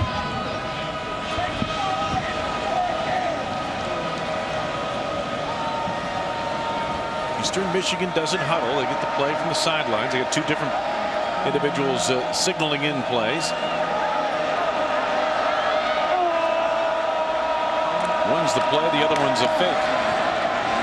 No fake here. They come running, and the Wolverines have stopped the run. They've snuffed it out all day long. Henny, 13 of 18. Martin, 19 carries, 73 rushing yards, and a couple of scores. Michigan up big. Let's go to the studio and Mike Gleason. All right, thanks a lot, Wayne. Welcome to ESPN Plus College Game Day presented by Phillips 66, our Big Ten halftime report.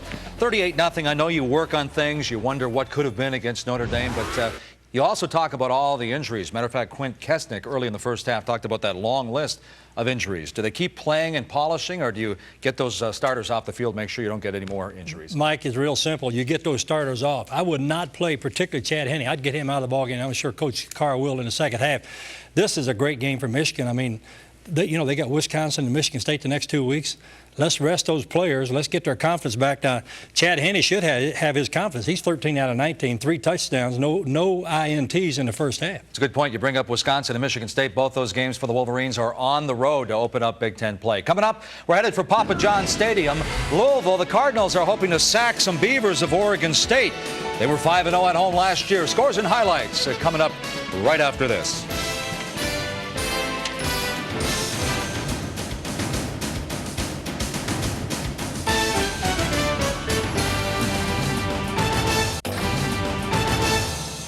Hey, talk about defense. Last year, or last week, Notre Dame 56 yards. I don't know if Eastern Michigan's a good barometer, but one thing I noticed about the Michigan defense coach in that first half is they're playing more assignment football. They're staying home. Yeah, you're absolutely right. When you lose a ball game, Mike, what you do next week, you go back to fundamentals. I promise you, Lloyd Carr had that defensive team out there on the field working on tackling, getting off blocks, staying in lanes, keeping leverage, taking the right angles, things we talked about earlier.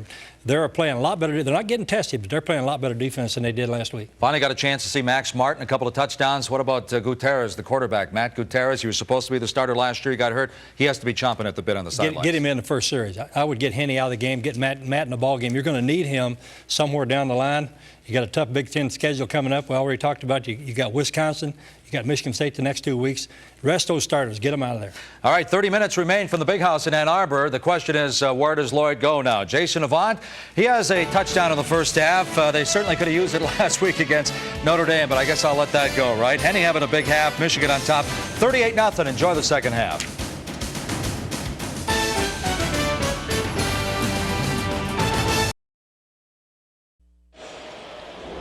Skies are trying to clear here at Michigan Stadium in Ann Arbor, Michigan, and some questions may have cleared up on the Michigan Wolverines following their loss to Notre Dame. You know, the die may have been cast in this one last week when Michigan fell at home here in Ann Arbor to Notre Dame. But here in the first half, I got to tell you something, Randy, it was the Max Martin show early. Well, he's done a wonderful job. Chad Henne's done a wonderful job. Michigan defensively have done a wonderful job. They finally have had a game, at least a half, where they've put everything together. Well, let's take a look at the highlights of the first half. And as I mentioned, in the first quarter, they started it with the sophomore running back, and he showed us some good moves inside. Boy, he was having his way. 19 carries, 73 yards. This the second of his 2 touchdowns. Then it became the passing game, and Chad Henne going to Jason Avant, his senior leader at the receiving corps. 2 touchdowns here, and Avant's had a big day. So Michigan being able to do what they want through the ground and through the air. And the numbers in the first half of play.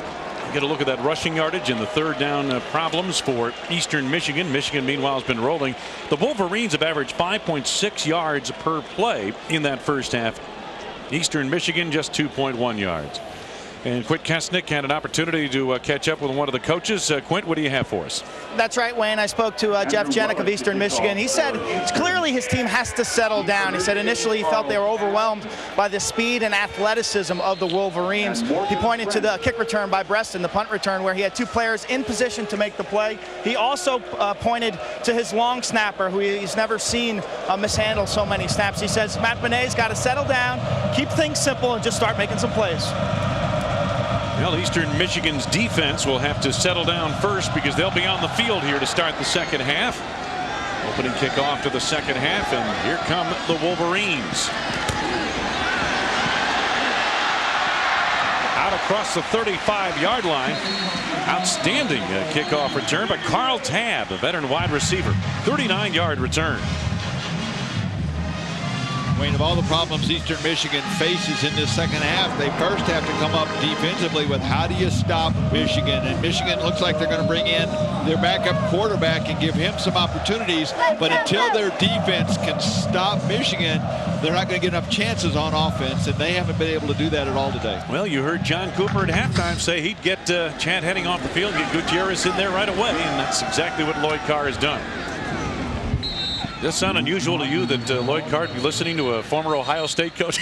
Well, but knowing that Lloyd Carr not one to have much of an ego, he's going to do what he thinks is right, whether Absolutely. It's an OSU coach that suggests it or not. And Gutierrez is not necessarily your typical backup. This is a guy that was scheduled to start last year at the beginning of the season, came in with the injury, and Chad Henne was a surprise starter as a true freshman in his first game and hung on to it for the rest of the year. So Gutierrez has plenty of ability. Second down for Michigan. And once again, Max Martin gets the call off the right side. EMU reacting quickly on defense, and that was Richardson, the outside linebacker, who came over to make the play. Third down coming up. Michigan traditionally has been a team that plays a lot of different players, but one of the positions you don't see a lot of players play is at the quarterback position. They generally have a starter that plays in there, and they don't rotate that quarterback spot, much like they do the series of running backs you get in there, the number of wide receivers we've already seen today. So this is a nice opportunity for Matt Gutierrez to get some playing time. Gutierrez has come in having played 20 games in his career. He's a senior. Martin, too big a crease there. He's got a first down into Eastern Michigan territory. Bracey put him away, but the man who jumped on that play was Josh Hunt. He was the principal defender, number 91. 7-yard gain to a first down. Gutierrez, there was a lot of talk last year after he came back from the injury, and again just was never healthy last year. Henne took over, and obviously Henne's a true freshman, Randy, and you don't have to be a Phi Beta Kappa to realize that who's going to start here for the next 4 years or so to speak. And Gutierrez, there was some talk that he might try to transfer out, but he had just 1 year left, and so he's decided to stay with the Michigan program, and this is a little bit of a reward for him getting some time here. But he's a good, experienced quarterback, and makes a nice, decisive throw to Jason Avant right there to pick up first down yardage inside the 35-yard line. And a kid like Gutierrez is a valuable commodity to have on a Big Ten team if your first-string quarterback either struggles or gets injured. Well, you got to give him a lot of credit to his character, realizing what he had here at Michigan, knowing that he could really help Chad Henne develop. Henne's such a young kid, even though he played all of last season. Gutierrez has been in this system. He's more mature. He can help the young kid learn and develop and really contribute to the success of this program. So you really have to take your hat off to him for what he's done, what he's accepted, and being able to deal with that situation the way that he has. Max Martin continues to get a workout here in this ball game as we are into the second half. Remember, Wayne, when we were doing Michigan a couple years ago, all they had was Gutierrez as the next guy to step up after John Navarre. And it was the injury early in camp that year that really threw that position into a huge question mark. And it was Henne that came out of nowhere and played. But 2 years ago, they thought Gutierrez was the only quarterback they had on campus with any kind of experience that would have been coming back that next year. Gutierrez looking to the far sidelines. Got the fullback, Brian Thompson, who's angled out of bounds inside the 20 with a first down. Lewis responding from the secondary. Thompson caught his first career touchdown pass here at Ann Arbor in the first half in the second quarter. Yeah, you don't see the Michigan fullbacks carry the ball very much. They're lead blockers for the tailback. They're pass protectors for the quarterback, and they get involved in the passing game, but they are not much of a ball carrier. Carl Tabb at the top of your screen. Mario Manningham, a true freshman, at the bottom. He caught a touchdown pass a week ago. And another true freshman, Kevin Grady, getting the call on a straight ahead move for about 3 yards down near the 15-yard line.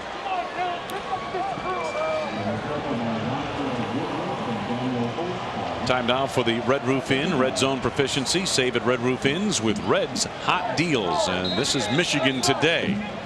Mentioned earlier in the first half, Randy, coming into today's game, they had been less than impressive in the red zone. 5 empty trips out of 9 possessions, but today they've turned that around. An 0 for 3 last week. And Notre Dame's certainly a different team than Eastern Michigan, but you still have to execute, and Michigan's done a nice job today. Gutierrez being pressured by Howe. Able to escape out of bounds, but I believe he lost a yard or two back to the 18-yard line. Physically, when you look at Gutierrez, he's more the prototype Michigan quarterback. 6'4", 235 pounds. Excellent thrower, got a wonderful arm on him, and comes from an outstanding high school program. He's really what they thought would be the guy to take over here. Just unfortunately, as we talked about, didn't turn out that way with some opportunities and some timing, but he's more than a capable back. Oh, absolutely. You know, if you have to go into a couple of games with this guy at the controls, all is not lost. And with the injuries Michigan has had on their offensive line, you have to think Chad Henne's going to take more hits this year than he did last year. Gutierrez very patient. Oh, nice catch. The freshman bobbled it for a moment, and he's got a first down inside the 5-yard line. Mario Manningham from Warren, Ohio. He had a catch for a touchdown, a 25-yarder against Notre Dame in the second half a week ago. Well, one thing when you have true freshmen, run them on crossing routes, let them run away from people, and a nice job there catching that ball. They are very high on this kid. Had the one catch for the touchdown, as you said last week, and they tried to get this kid involved in their offense. There's another one, another true freshman right there. You saw number 18, Antonio Bass, another true freshman they'd like to see get involved today as well. Brady going wide, and the Eagles respond this time, sifting out to make the play. Olivier Gagnon-Gordillo. Wayne, if you're Eastern Michigan, you have to look for small victories, things that you can start building on. 38-0 in this game. You probably aren't going to pull this one out, but if you look at what can we do to build on the rest of the season, let's not come in here and give up. Let's not come in here and build on something that isn't going to help us for the rest of the year. Play hard and see what we can do to help us for their MAC conference schedule that they start next week. Second down and goal to go. Massey, the tight end, in motion.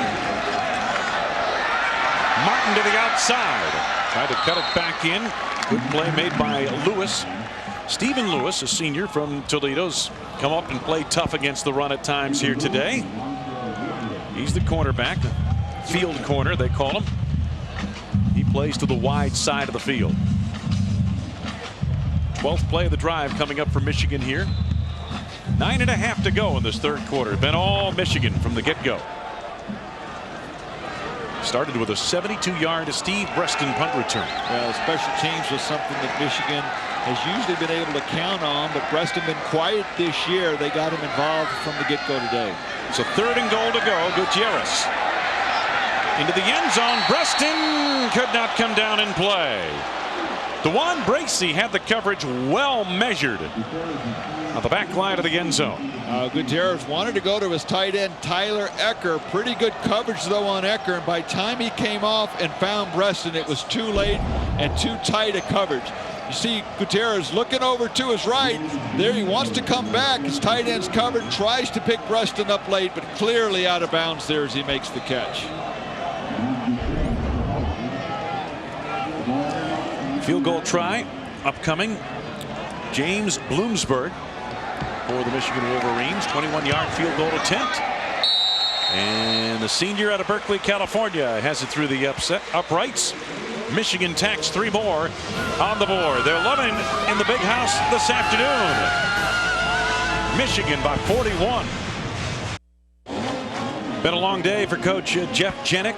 His first major sports event that he could ever remember was here at Michigan Stadium back in 1969. He was just 9 years old, and his dad took him over here to watch the Michigan Wolverines. Coach Jenick makes no, he doesn't shy away from the shadow of Michigan Stadium. He takes recruits by here and points out to them, you come to Eastern Michigan, you'll play in the big house.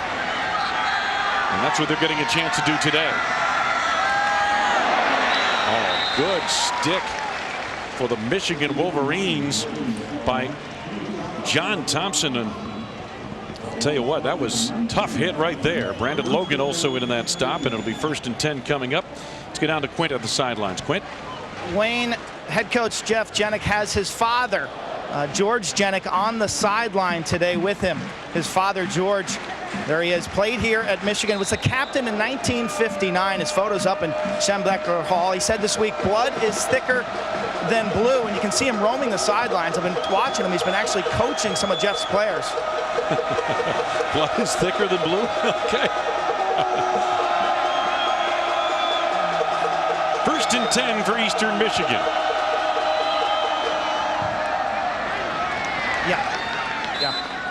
Not a whole lot there for the veteran Anthony Sherrill. Quinn? Wayne George also said that walking through the tunnel today was the most surreal experience of his life. Said it was one of his most proudest moments as a father.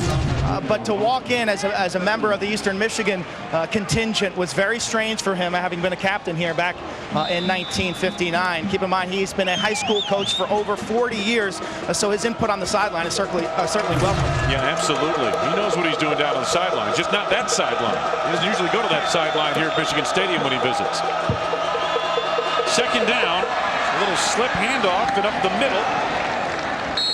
And the Wolverines again have reacted very well. I've been impressed with the way they have stayed at home against the run as Anthony Sherrill makes the carry there. There's the former Michigan captain right there, George Jenick.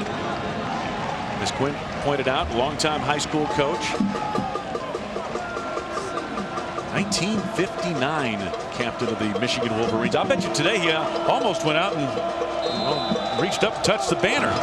Except that he realized he was wearing green today. I don't know that he actually went out and wanted to do that. Maybe he thought it was, maybe he'd like to touch it going off the field with it being 41-0. But it's got to be a special moment for him. Absolutely. Sherrill, did he make enough for the first down? I believe he did. He had to get up just about to the 30-yard line. Grant Mason forced him out. What a proud feeling that must be for George Jenick there to see his son coach a major program, his second year at Eastern Michigan, come in here and play Big Ten football, and knowing that Jeff Jenick has got what it takes to put this program back where it wants to. You mentioned 4-4 last year in the MAC, first time they'd won 4 games and had that kind of success, and he believes in this offense, this spread offense that he wants to bring in that they ran at Northwestern when he was there at Northwestern with his offensive coordinator Howard Fagans. They learned that from Kevin Wilson, who's now down at Oklahoma, and they believe in it. This is an experience that he hopes, even though it's 41-0, things haven't gone real well for him, his players may be able to grow through, and that'll help them as their season and their careers continue. Anthony Sherrill taken down by Rondell Biggs. You know, just to get back to Coach Jenick for a moment, you know, he didn't start coaching right out of college. He was in the automotive business and didn't begin his coaching career until he was 29 years old. So he's made a pretty quick rise up the ladder. Usually it goes the other way around. They're in coaching, they wind up in the automobile business. Or the insurance business.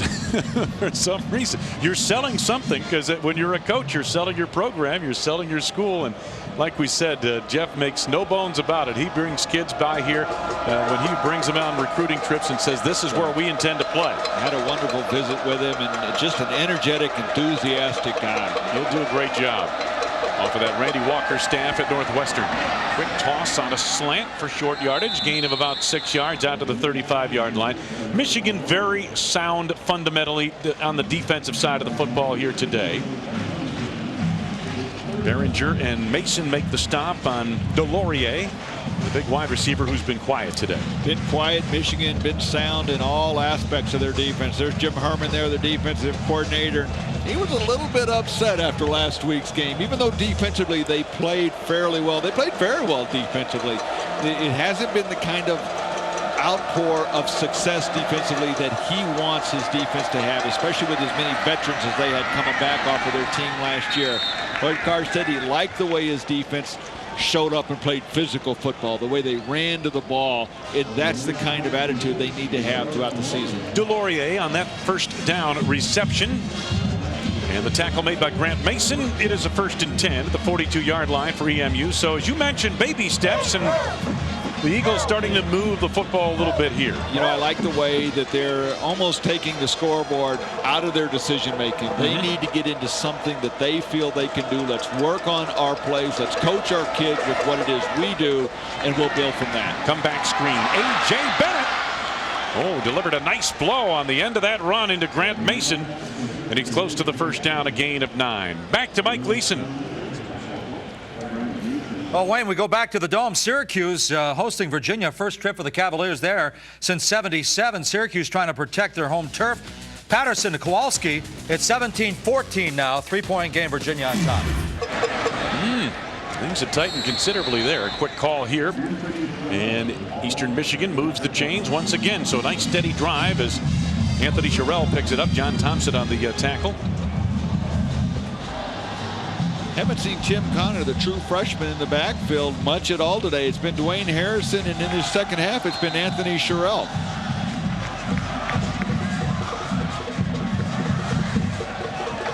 First and 10 for Eastern Michigan on a steady drive here.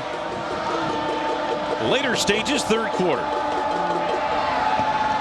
Decisive throw there made by Bonet, and they're ruling incomplete.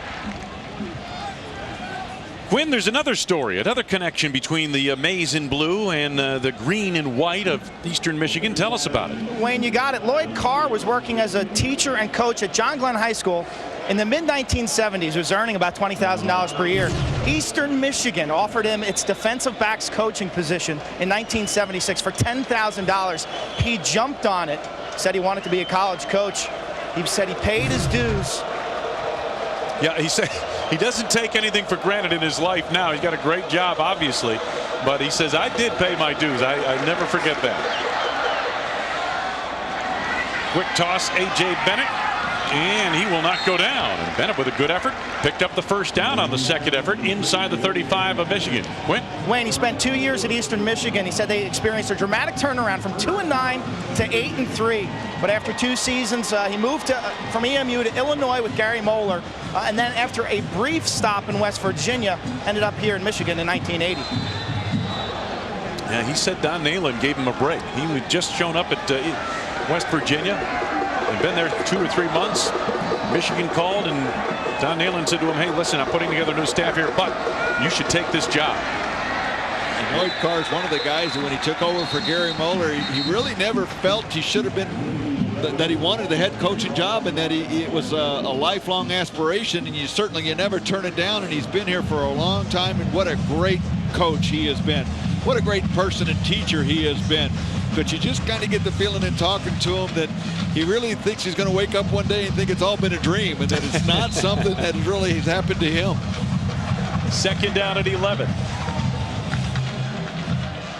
Bonet, a former Iowa quarterback. Penalty marker down.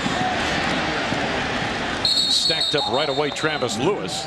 Very little gain there. Maybe a pick up of 3 or 4, but a penalty marker down looks like in the offensive backfield, maybe for a hold. Offensive backfield, generally you think hold on the offense, and there's the preliminary indication right there.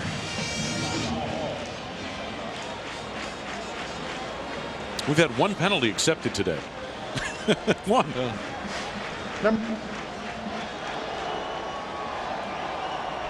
Holding. Number 75 offense. 10 yards from the previous spot. Remains second down. Well, you want to see a hold? Let's take a look at it. Courtney Ford. Courtney Ford, the right tackle there. Reaches up and grabs the hold. There's a little holding going on both sides right there, boy. I don't know that I saw too much of the white jersey holding the blue jersey, but did a nice job running him by. But either way, it's what the official saw that counts. Second and long for Eastern Michigan. Matt Benet underneath. DeJuan Bracey. Oh, and a good play made in the open field by Leon Hall. McClintock was also there. Let's get back to Mike Gleason. And when we go right back to the Dome, Virginia bounces back. Earlier we talked about Wally Lundy's injury. Cedric Pierman scores twice. How about Michael Johnson? Bounces to the outside. He has gone all the way. Cavaliers on top by 10 again, 24-14. Wayne? Thank you, Mike. Back and forth up in the Dome. Third down. Third and long for Eastern Michigan. Bonet under a blitz from Crable. And he throws it away. So Michigan brought pressure off the flank and the person of outside linebacker Sean Crable.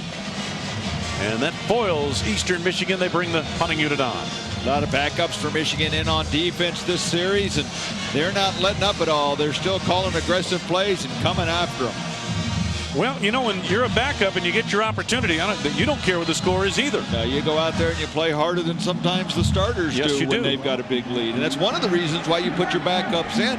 You don't want your starters to let up, not play with the same emotion, because that's where you get hurt.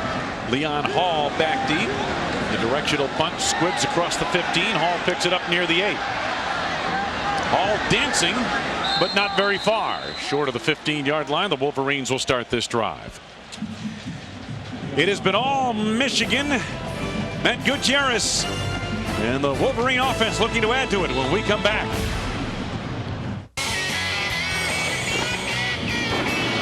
This season, catch all of the premier regional college football matchups only from ESPN+.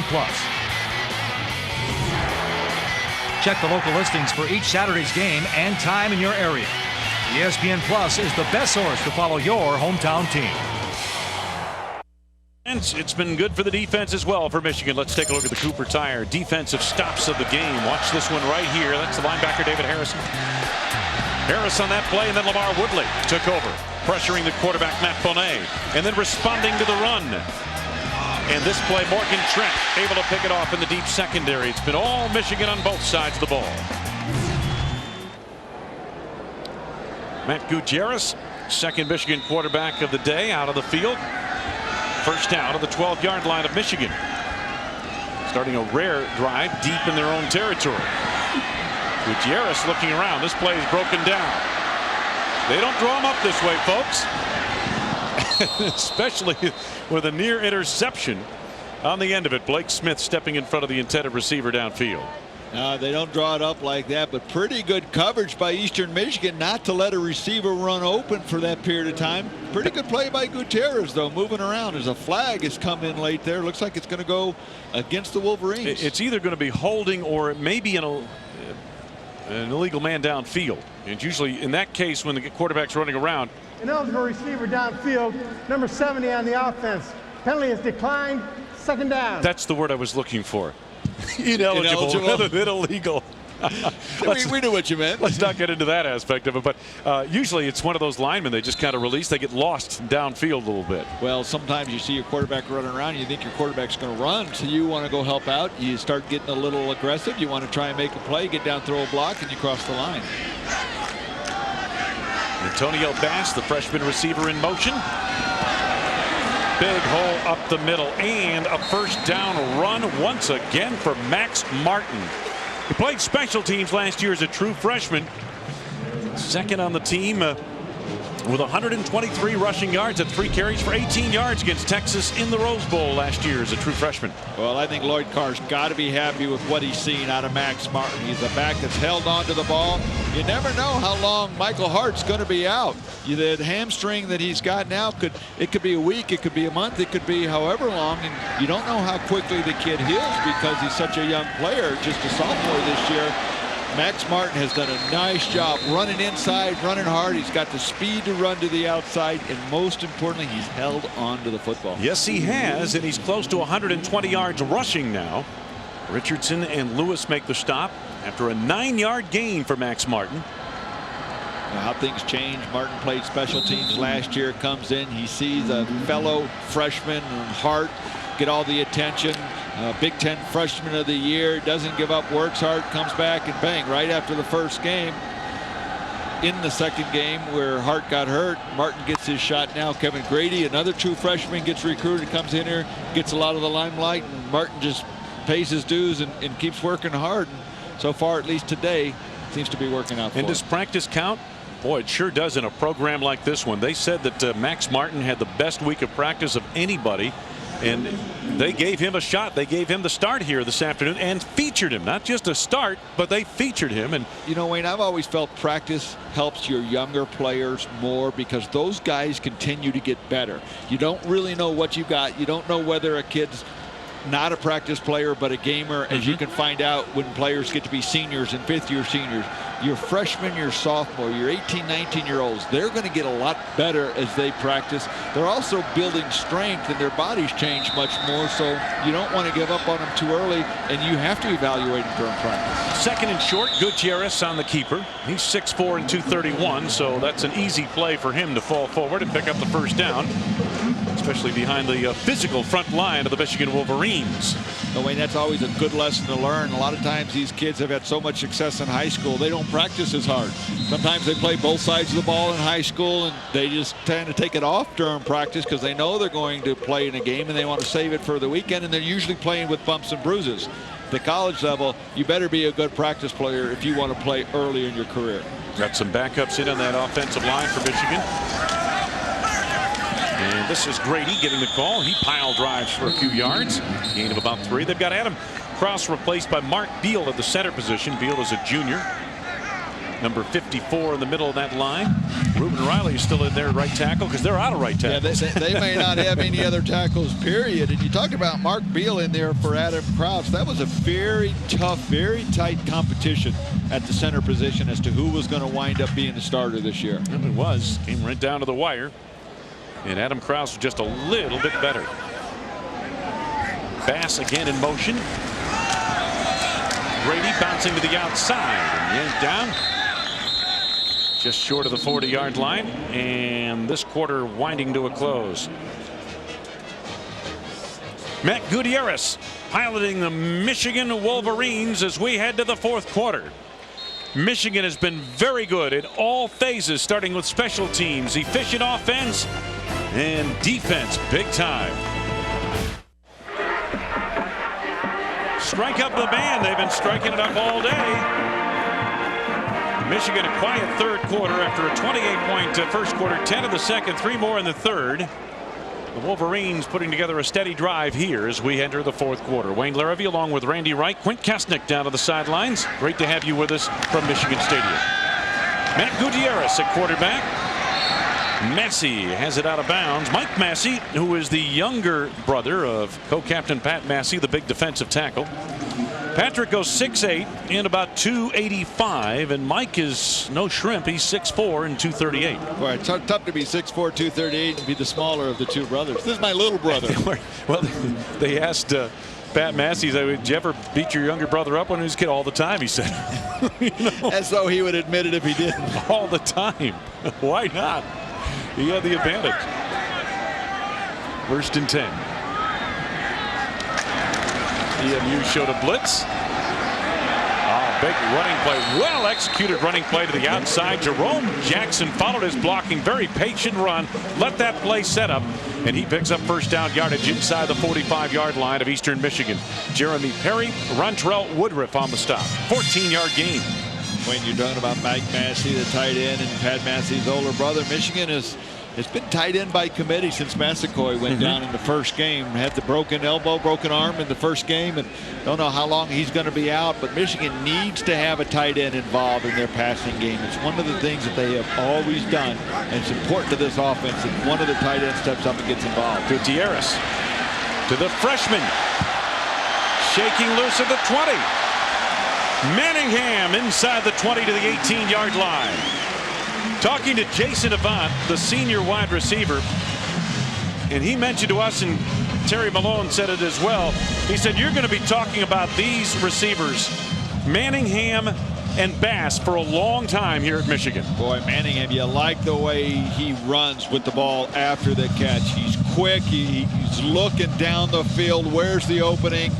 Just built like a receiver. Good size, 6 foot, only 185 pounds right now, but he just looks like he's going to be a heck of a player. 1st and 10 at the 19 of Eastern Michigan.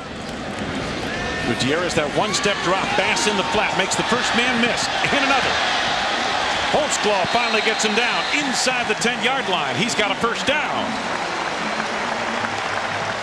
Even in close quarters, you could see how these two receivers, Manningham and Antonio Bass, as Terry Malone, the offensive coordinator, said, Randy, they play at a different speed. Well, and they play at a mature speed. They play at Big Ten speed, and that's something very rare for a young kid to come in. It's the biggest adjustments for a skilled position player to make. It's the speed of the game, and these kids are already, in Terry Malone's words, playing at that speed. Jackson gets a nice block, breaks a tackle to the end zone for the touchdown. Jerome Jackson at a 7-yard touchdown run, got a block initially from the big fullback, the former defensive lineman Will Paul. Well, it's easy to follow a big fullback like that, 260 pounds leading the way, but Jerome Jackson took a pretty solid hit about the 3 or 4 yard line and just wouldn't go down, just bullied his way into the end zone. Jerome 5'11", just over 200 pounds, and has a little power to his game.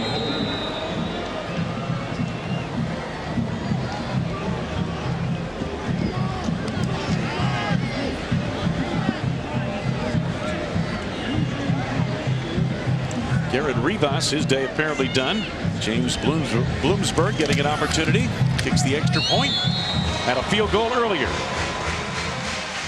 48-0. Jerome Jackson joins the touchdown parade at Michigan. 6 touchdowns for the Wolverines, and what a finish here. Wayne Larrabee, Randy Wright, Quint Kesnick back at Michigan. 6 touchdown drives by the Wolverines here today. And this is the latest.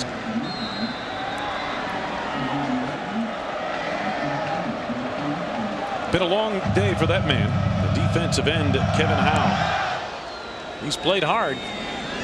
Deep into the end zone with this kick, and Riley will down it. And we will head down to the studio and Mike Leeson. Wayne, you talk about Big East football. Louisville pounding Oregon State. Down West Virginia opens up a lead on Maryland. Power football here. 14 plays, Mike. 80-yard touchdown drive. That's Alan Schmidt with the score, and it's 14-6 now. West Virginia. Thank you, Mike. Right here, it's been all Michigan. And take a look at this. Beat Maryland last year. Led the Big East on the ground. Well, you know, that's not a lot for leading the Big East in Russia. 128 yards a game. That's not overpowering. 1st and 10 for Eastern Michigan. Anthony Sherrill to the outside, unable to escape, and they've got another quarterback in there once again. Tyler Jones back in for his 2nd stint behind center. Tyler Jones, a football basketball player in high school. He's a redshirt freshman. It'll be interesting to see how they develop this spread offense. And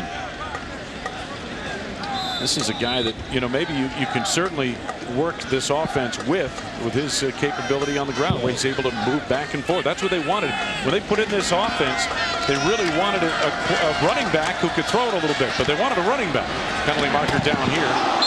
Incomplete downfield.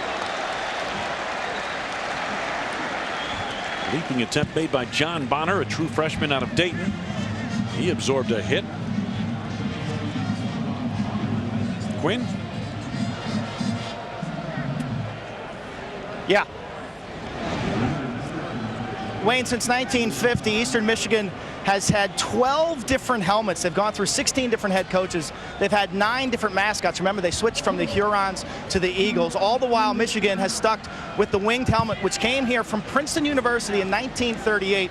Fritz Chrysler brought it over because the gold on the leather helmets made the passing game that much more efficient. So Eastern Michigan looking for an identity crisis with all these helmets, and Michigan sticking to the most recognized symbol in college football. That's how it is. Usually the upstarts change the uniforms. Sometimes it helps.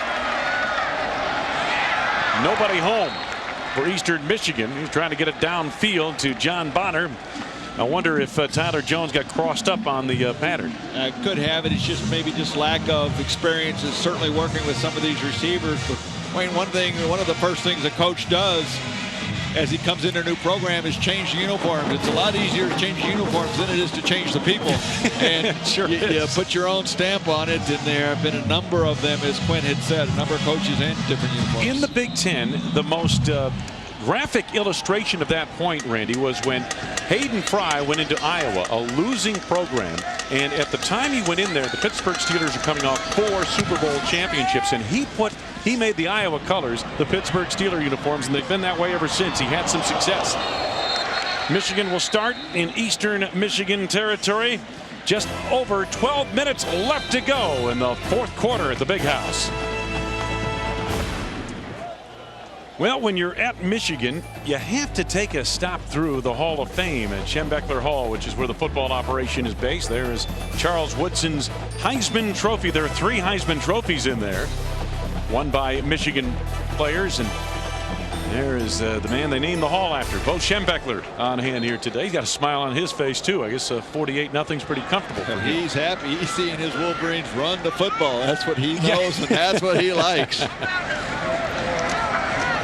Jerome Jackson getting the call, and still thinks the only time you got to throw the ball is on 3rd down, and that's only if it's 3rd and long. Yeah, 3rd and 10 or more, right? His Wolverines haven't faced many 3rd and 10 or mores today. No, I tell you something. You take a look at EMU. Rarely has started to drive out beyond their 20. This is the 5th Michigan possession to begin in Eagles territory today, and they have capped those off. So it's one thing to get the ball in that good field position, another thing to take advantage of it, and they have finished those drives with points. Gutierrez is out as a wide receiver. He's at the top of your screen, and getting the call right here quickly is Bass on the carry, and he takes it for a couple of yards. Let's get back to Mike Leeson. Wayne, if, and I say if, Syracuse goes down to Virginia in the Dome, it will not be without a fight. Perry Patterson here, little play action, takes it himself, in for the score.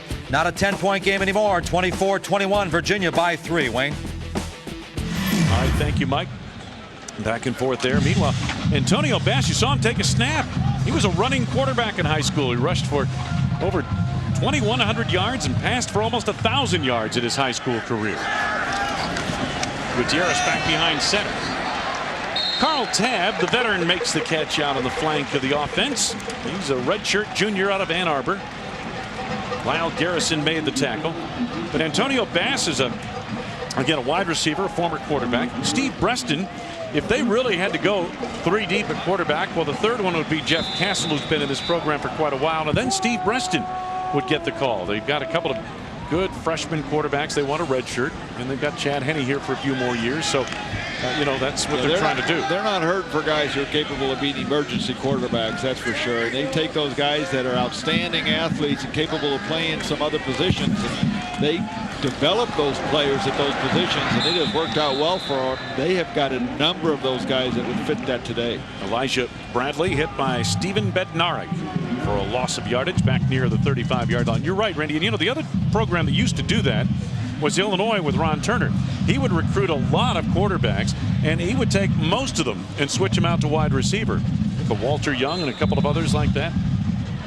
Well, Michigan has got athletes, and the problem when you take quarterbacks and put them at wide receiver, athletically, they can handle it. But it's becoming comfortable running the pass routes. You understand the passing game because you saw it from the quarterback's perspective, and you know the routes, and you know all those kinds of things. Nearly intercepted, and then Tabb makes a great play on it. Tremendous break on the ball by Lyle Garrison. It went through his hands, and then Carl Tabb stayed right with the play and gets a first down. Another one of those outstanding receivers that hadn't had a ton of playing time, but has taken advantage of the opportunities as they've come here. This is a nice catch, nice job of concentration, staying involved with that ball, staying on top of it. And really, as you said, a ball that should have been intercepted. Yeah, and there's the tip drill. That's what they work on sometimes in practice. 17-yard gain there for Michigan.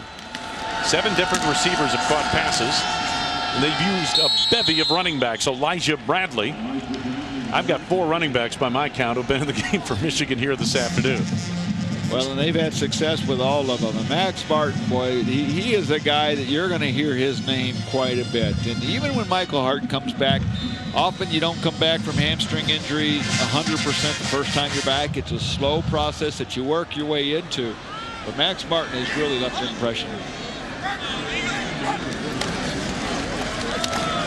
Jerome Jackson following his blocking patiently.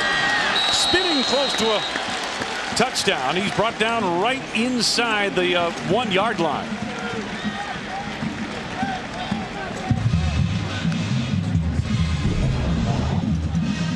Well, you see the right guard, the right tackle both pull around the tight end, pick up some jerseys, and they just lay some lumber out there.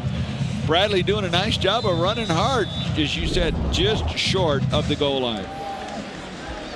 How good have they been inside the red zone? Well, they really haven't missed today. Haven't missed today. Bass at the top of your screen. Good size of wide receiver. Elijah Bradley, and why not? Got hit early on that play and got back to the line of scrimmage, maybe a half yard. So it'll be 2nd down and goal to go coming up. Jacob Wyatt, Corey Jackson on the hits for Eastern Michigan. Take a look, not a lot of room to run here for Bradley, and hit in the backfield there by Smith. Does a nice job of coming around from the outside. And Eastern Michigan undersized, overpowered, but they've tried to play hard. 2nd down and goal to go inside the 1. And they want to reward Bradley. And this time he dives past the defender into the end zone for the touchdown.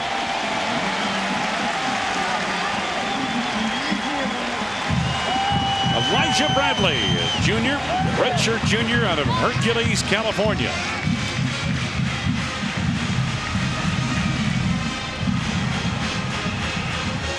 Well, the band's gotten a good workout with that song, too. Band and the pep squads here have gotten a lot of activity.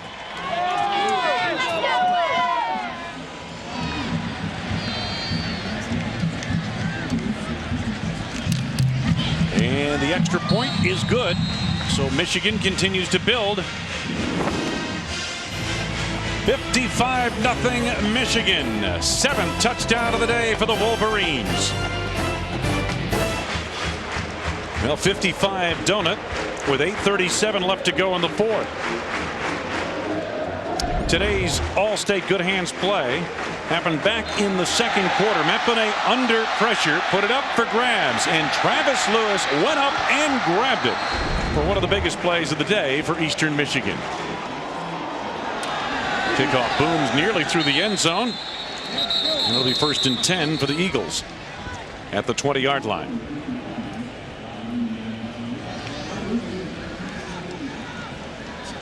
Well, it was a rough day from the start. Eastern Michigan got the football to start the ball game and went 3 and out. And then Steve Breston got his first major play of the season, his biggest play to date of the season. Well, Jeff Jenick told us the first 10 minutes of this game would be the most important for his team this season, potentially, and certainly in the short season to this point.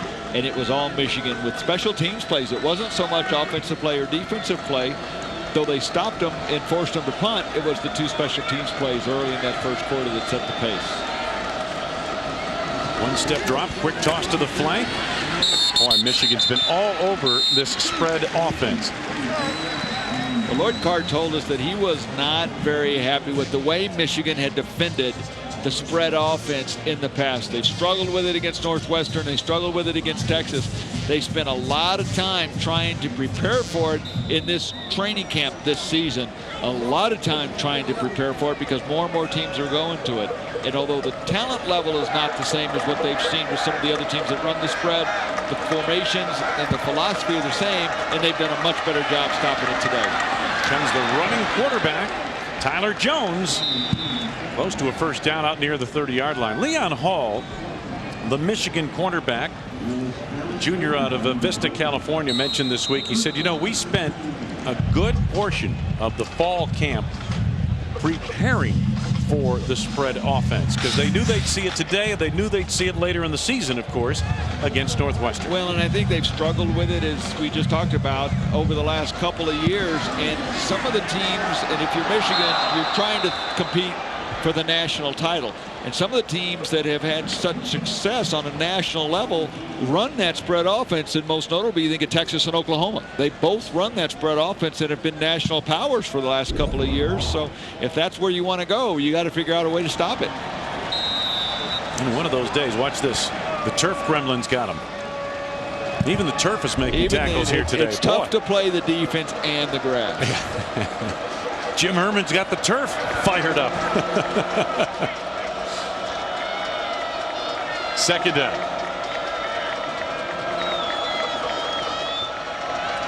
Oh, no chance there. My goodness, that came in a hurry. Tim Jamison, the outside linebacker.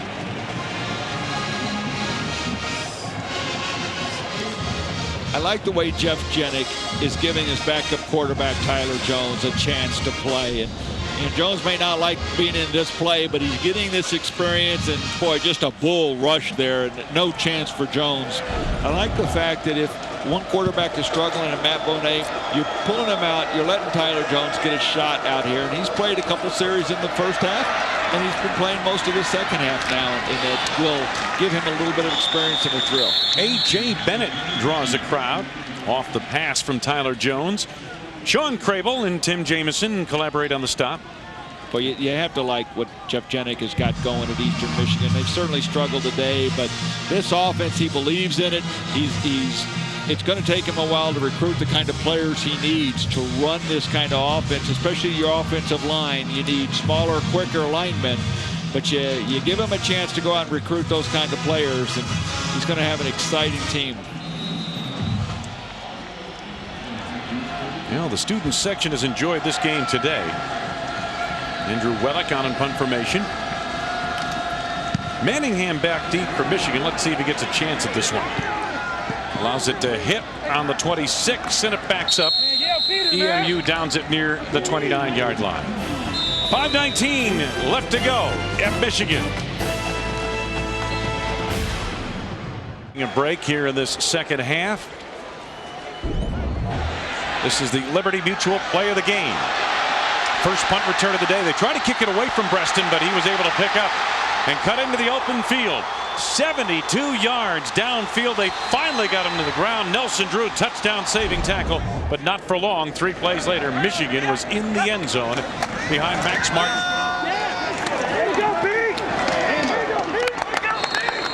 Jerome Jackson getting the call here. And it's going to be a second down upcoming for Michigan. Gain of about 9 yards. Jeff Castle, senior quarterback, Clinton Township, Michigan. Third quarterback to play today. They've got a couple of freshman quarterbacks, as I mentioned, that they really like for the down the road, but they don't want to play them this year. They want to give them a red shirt.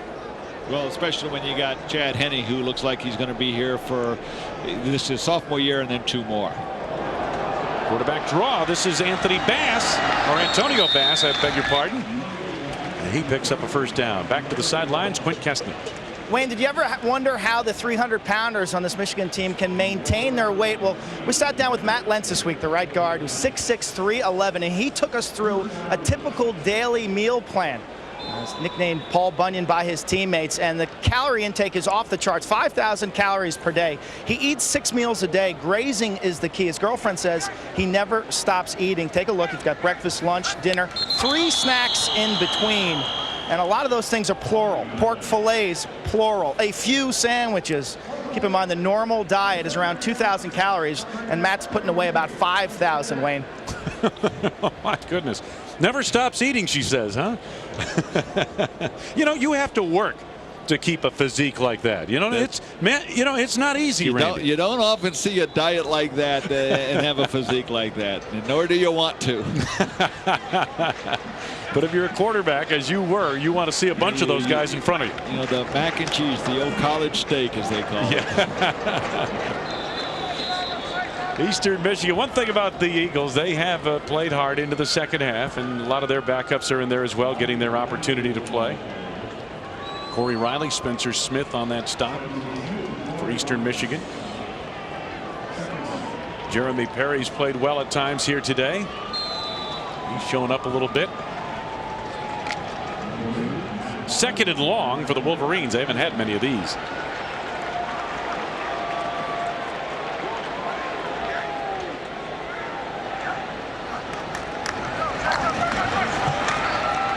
Straight up the middle. And let's get back to Mike Gleason in the studio.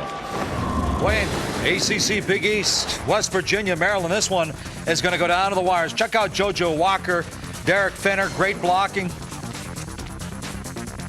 Now it's 21-19. They went for 2 unsuccessfully. 21-19, West Virginia. Thank you, Mike. Another Michigan quarterback in there, Matt Wilde. Another penalty coming up on the Wolverines. Lloyd Carr won't like this. I know he's emptied the bench, but He's not going to like the penalties he's seeing on this particular False drive. start, number 70 offense. 5-yard penalty remains. 3rd down. Let's take a look now at our Outback Steakhouse outstanding back of the game. Max Martin early and often. A career day thus far for him, and he proved he can play.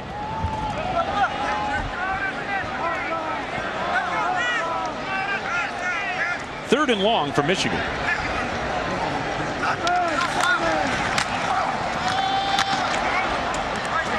And the Wolverines just looking to keep the clock moving.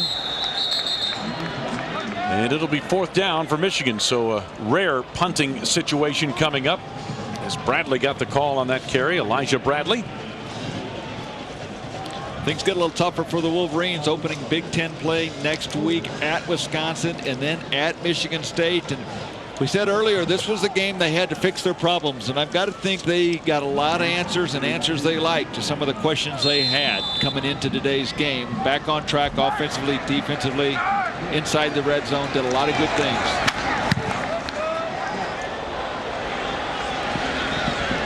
They're going to let it go. It hit one of the Wolverines, and it'll be down where the touch was made near the 16-yard line of Eastern Michigan. Well, Quint Kesnick, I can't help but think, how would the teacher, Lloyd Carr, rate this performance by his Wolverines? Well, I think Randy just kind of gave a pretty good assessment, because yesterday when we talked to him, he talked about confidence. Well, certainly when you're winning 55-0, confidence is sky high. Improving everywhere, which we've seen across the board improvement, and then developing chemistry. That's tough to see from the outside. The big question mark for me was how could they handle the challenge up front on the offensive line with their assignments and no penalties, and I think they did a terrific job there. Well, you know, and again, they were a little concerned yesterday. They just didn't know how these kids would come off the disappointing loss, a bitter loss at home to Notre Dame a week ago.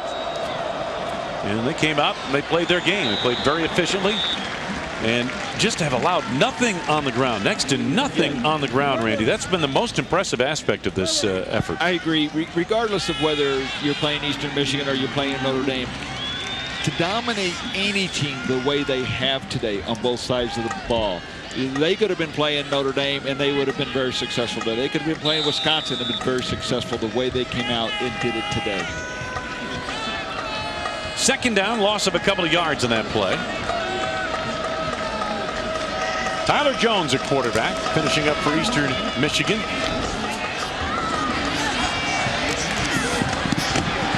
Penalty marker thrown here. A rambling run by Nelson Drew, 5'11" and 210 pounds.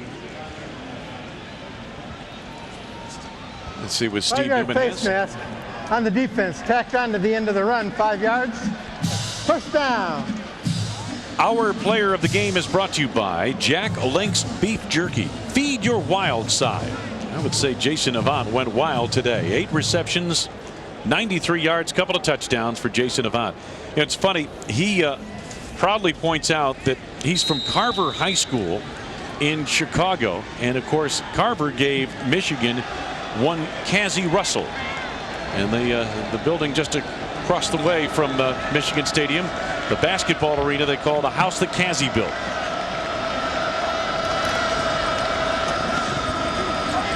Big handoff, quarterback keep, Tyler Jones for short yardage. And further, Jason Avant was a basketball player in high school. He really wanted to play basketball. That's what he wanted to do. But it's funny how the football coach was also the basketball coach. So Jason said, well, I want to come out. I just want to play basketball. I don't want to play football. The basketball/football coach said, well, you've got to play football if you're going to play basketball. So he did, and the rest is history. But he really wants to be a basketball player.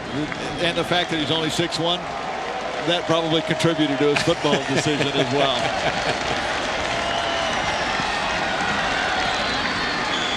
Good run to the outside once again by Nelson Drew as time winds down in this one. Michigan answered some questions here today. Jeff Jenick's squad ran into a buzzsaw. The fired up Wolverines put it to their closest rivals just 7 miles down the road, Eastern Michigan Eagles. Let's send it back to the studio and Mike Gleason. All right, thanks a lot, Wayne. For those of you watching on ESPNU, Marcus Vick is waiting on deck. Vick proving he's more than just Michael's brother. 3 scoring strikes in his last outing. Hokies taking on the Bobcats of Ohio U. Bobcats already with 4 takeaways in the red zone. Mike Gleason here with John Cooper, the coach. Tom Luganville from Scout Sinks. We have the coach and the former quarterback. Welcome. Thank you. Good to see you guys. Okay, Eastern Michigan, again, we talked about this at halftime. I'm not sure if it's for Michigan, but after that first week, Northern Illinois, people said Michigan's defense is porous. It's awful. And I thought Michigan today really stayed home and played good assignment football. Mike, I don't think I've ever seen a bad Michigan football team. Now, they didn't play as well last week. They didn't play at the end of last season like Lloyd Carr wants them to play. I think they played excellent football today. I didn't see anybody out of position to make a tackle. I thought they played technique football. I thought they played assignment football. I didn't see many missed tackles. Didn't look like they got anybody hurt. I like the way they approached that game. Lloyd was even, if you notice, he was getting after those players when they're coming after the game. I mean, off the field during the game. Yeah. Even though you might be a second or third teamer, you still got to play hard. You still got to play hard. And I think with this Michigan win right here, they needed a game like this. They needed a game to get, back into sync. Chad Henne's got to start performing more consistently. But I think Steve Breston and Jason Avant, they've got to start making bigger plays. You can really see where Braylon Edwards is missed in this offense right now.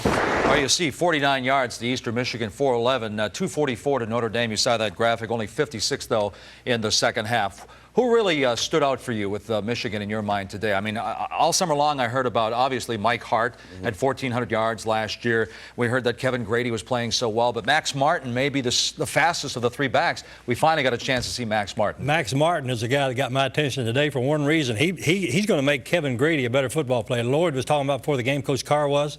He wants to find a back, Tom, that's not going to fumble. I think he found that today. Yeah, that's key number 1 is find a back that won't fumble and turn the ball over. But with Kevin Grady, what you've got a back that's more of a between the tackles, pound out, grind it. He's not going to give you a bunch of explosive big plays. That's what Mike Hart did. Well, now Max Martin's got to fill that role a little bit, be a little bit of thunder, a little bit of lightning to Kevin Grady's thunder. All right, former quarterback Chad Henne, of course, struggled against Notre Dame. He had 25 touchdown passes last year as a true freshman. Rattled last week, or was he exposed at all last week without Braylon Edwards? Well, I think what we've got to do is we've got to remember he is still a young quarterback, true freshman last year. Doesn't right now have a go-to guy at the wide receiver position. They get that running game going, as Coach Cooper mentioned. Find a guy that can really help him out and take the pressure off of him. Chad, I thought, did a great job today. He's 13 out of 19, 150 yards, 3 touchdowns in the first half. You can't argue with those numbers. All right, the coach then. Let me ask you this. You've got Matt Gutierrez, who was supposed to be the starter last year. He goes out with the arm or the shoulder injury. Henne comes in as a true freshman. Gutierrez, obviously, a team player, winning his first and foremost. He looked pretty good. He has a nice delivery. He probably missed his opportunity last year. Do you get him some time this year? You don't get him any more time. No. You go with Chad Henne. You go with a guy. You got to remember, last year, Michigan lost to Notre Dame, came back and had a great season. They lost to Notre Dame last week. It's going to take a good football team, Mike, to beat Michigan. Yeah, you've got to stick with Henne. I mean, he is your quarterback. He's the quarterback of this football team. He'll continue to be. It was great to get Gutierrez some reps. But Henne's the quarterback of this. So how do you handle that? You feel you had a missed opportunity at Georgia Tech when you were the quarterback. I guess you got to take it and move on? Or? Yeah, it's a position where the spotlight's on you all the time. You get too much credit when things go well, and you probably get a lot of blame that maybe isn't deservedly so, but that's the nature of the beast. It's the nature of the position. If you can't handle it, you got to go play another sport. And Matt realizes that. He's got to be ready because you never know. You're one play away from being on the field. You never know when Ask Chad Tom Henne, Brady. Absolutely. And I'm not trying to stir things up here with a quarterback controversy because Henne, like you said, a true freshman, you go with the younger guy. But I just think it's unfortunate. A guy like Gutierrez comes from California, goes to Michigan, and basically his window's going to close. Sure. I mean, does he get a shot in an NFL camp? Put it that way. He'll get a shot if he's good in to combine. If he goes to combine and does well, he'll get a shot. Yeah. Yeah, it's like Matt Castle at SC last year. He got a shot in camp with New England Patriots. Similar situation could happen with Gutierrez. It's just one of those. Hey, playing the quarterback position in football in general, Coach, you know this. It's about being in the right place at the right time and then taking advantage of that opportunity. One other thing I'll say about Michigan football, though, Mike, we're going to know a lot more about that football team after they play Wisconsin, after they play Michigan State. I was going to say that loss to Notre Dame last week may have knocked them out of the Rose Bowl. Of course, the national championship game will be in Pasadena this year. But Big Ten title, they open this year. If they're going to win a Big Ten title, they open in Madison, open at Michigan State. And Michigan State, of course, is moving all over the place this year as far as the chains. You know what they got to do? It sounds funny. Michigan fans they got to hope Ohio State goes undefeated. Ohio State's got to hope Michigan goes undefeated. They meet the last game up in Ann Arbor. Whoever wins that ball game could have an outside shot to play for the national championship. You think they do that in Columbus? Actually hope that Michigan goes undefeated? No way. No way. There's no way. The guy, 27-6 over San Diego State. Eastern Michigan and Michigan for the Washtenaw County Commissioners Cup. What? Well, they don't really play for that, but they ought to. There's 8 miles apart in Ypsilanti, both in Washtenaw County, Michigan. Chad Henne, Jason Avant, 21-0 Wolverines. Wolverines with highest school record by scoring 28 points in the first quarter. Henne and Avant finishing here. A wonderful job of play action pass. Good relationship separation between line and quarterback, and there's Avant again on another touchdown reception. 55-0. Michigan and Ohio State both were in the top 10 before. Coming up on Michigan Replay, the Wolverines bounce back, get into the win column with a victory over Eastern Michigan. We'll have the highlights. We'll also preview the Big Ten schedule ahead and the key players Michigan will face through November. And we'll get specific about Wisconsin as we scout the Wolverines' opening league opponent. All that and more coming up next.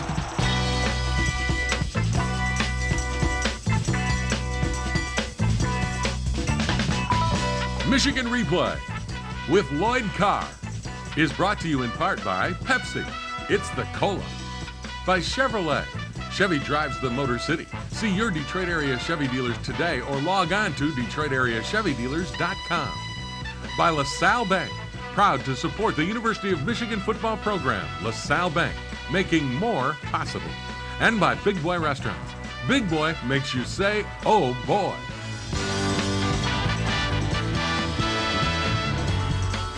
Hello, everybody, and welcome to Michigan Replay. The Wolverines back on the winning track, a big 55-0 victory over Eastern Michigan Saturday at Michigan Stadium. And Lloyd, you got to be pleased with the way this team bounced back. Well, I am. They didn't mess around, have a lot of penalties, turn the ball over. They did a lot of things that helped us improve, I think. That's the one thing you told me after the game. You said, you know, we didn't slop around out there. And sometimes after a tough loss, emotionally teams down, you get that kind of a game. But this one against Eastern Michigan wasn't that kind of game. Well, I've seen a lot of teams do that, Jim, and that's one of the things we talked about during the week. And I think it helped us that we got 2 big plays in the kicking game to start the game. We had a great return individual effort by Steve Breston, and then Eastern Michigan made a mistake. But I think getting off to a fast start was big as well. The one thing Eastern Michigan couldn't afford was mistakes or plays in the kicking game against them, and that's exactly what happened. Here, their first punt to Steve Breston. Well, our defense held a good field position, and we had worked hard about trying to keep the ball from rolling passes. We get a great block there from Morgan Trent. And a lot of guys hustling around. This was our first defense. Lamar Woodley comes back, and we get the ball down on the 10-yard line to start our first offensive series. And you go with Max Martin as your starting tailback for the injured Mike Hart. Max had a great week of practice, and Fred Jackson wanted to see how the competition went last week. And Max showed he's always run hard, and he's got wonderful speed, and he came up with a big game. He sure did, and there's the touchdown. That makes it 7-0 and just 2 minutes gone. Well, he followed Adam Krause, who we moved from center to right guard there to replace Matt Lentz, and Adam pulled up through the hole and knocked a hole in it and gave us a touchdown. And here's Eastern's next big mistake in their next possession. Well, Prescott Burgess hustling, and sometimes the kicker has time to pick a ball up and get rid of it, but Prescott made the tackle, and now we got the ball again in the red zone in the second series of the game. Max makes a good cut there for good yardage down inside the 10. Another good cut here, and he gets in. Well, Mark Beal had a good block on the nose guard, and Max made a good cut back behind the nose guard. We got the backside linebacker cut off, and that's the way you want to start a game, Jim. 14-0, and the spread offense didn't bother the defense much here. You got a sack. Well, I think Alan Branch had good pressure there, and missed the tackle, but Lamar hustling came up with a sack, and now we're going to get the ball back again. And this is where Chad Henne does a good job getting the ball to Steve Breston. Well, Steve makes a very, very good individual play there, fighting hard for a first down, and Breston had a good day. Then you go to Jason Avant for a touchdown. Well, Jim, we got a young freshman in there, Alex Mitchell, who got an opportunity to play a lot of football today. He missed a protection there, and Chad Henne took a shot right to the head, but stood in there and made a good throw for the touchdown. At that point, 21-0. And here's that spread shovel pass. Sometimes hurts you, and this defense kind of was up on that. Well, they want you to run outside with the quarterback. Lamar Woodley stayed home, made a good play. Then you go again to the air to Avant for another score. Well, great field position and a good protection that time. Jason's going to get open if we got time, and Chad makes an excellent throw. Still the first quarter, it's 28-0. Now you go to the second quarter and you get your freshman Kevin Grady in the game. Well, we get some young guys out there. Adam Stenovich is making a good block there. We're running the ball. We did a good job possessing the football, and here on a long yardage situation, Chad scrambles out, makes a good play for a first down. And he ran hard. Well, he's 220 pounds, and the thing you like to have a quarterback do is sense when there's space there and take it. And, Kevin Grady gets a good block from Leo Hennege here, makes a good cut, and another first down. I thought we mixed it up well, and here down inside the red zone, Chad has plenty of time to throw there. He missed Brian initially. He was open in the flat, but he comes back, and Brian Thompson, who's doing a heck of a job in a lot of areas in this football team, gets a touchdown. At that point, it was 35-0, and then Bonet, their quarterback, throws an interception to Morgan Trent. Well, Morgan has did some very good things a week ago. He's one of those guys that gets better every day. And Max Martin again, here shows speed getting outside. Well, he can run, and you know, I think his experience today, he's going to come out of this game with a lot of confidence, Jim, and that's going to help us. Good to see Chad Henne back on target. Well, he threw the ball well, and of course the slant pattern, Jason Avon is fearless in there and made a catch with a guy right in his face. Good throw to the flat to Mike Massey. Well, Mike Massey with Tim Massaquoi out is playing a lot more than a normal redshirt freshman would play, and he gets better every day. The drive stalls, but you get the field goal from Garrett Rivas to go up 38-0. And that's the score at halftime.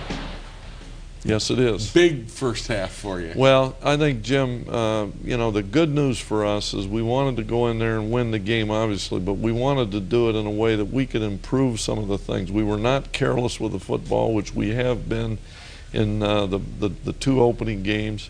We cut back on penalties. We did some very good things in there.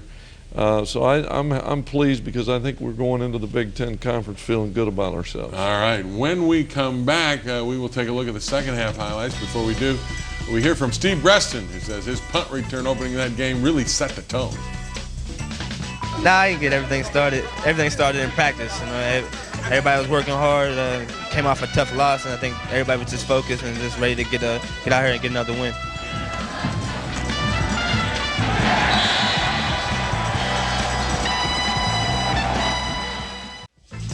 Michigan Replay takes you inside the locker room. It was a great win for us. I mean, coming after a week like last week, you got a bitter taste in your mouth. So we wanted to come out and just basically get that taste out of our mouth. So I think that's what we did today. The Wolverines entered the locker room at halftime with a big lead. Lloyd, with a big lead like that against an Eastern Michigan, what do you say to the kids going out to the second half? Well, I told them I liked what we did. I told them I liked the way we played, the way we were focused. I told them that we were going to substitute a lot in the second half, and I expected we'd have the same kind of concentration, take care of the football. The guys that were going to get an opportunity to play, it was important for them to come out feeling like they've improved. And Carl Tabb, a guy that's been around here a long time, he's a fourth-year senior, done a lot of things to help our program, and comes out with a big return that gives us the ball near the 40-yard line. And you go with Matt Gutierrez to open the second half. Well, Matt got an opportunity to play almost all of the second half, and I thought he did some very good things. He threw the ball accurately, and here makes a play to Mario Manningham, a young freshman who got a lot of playing time and should gain a lot of confidence as well.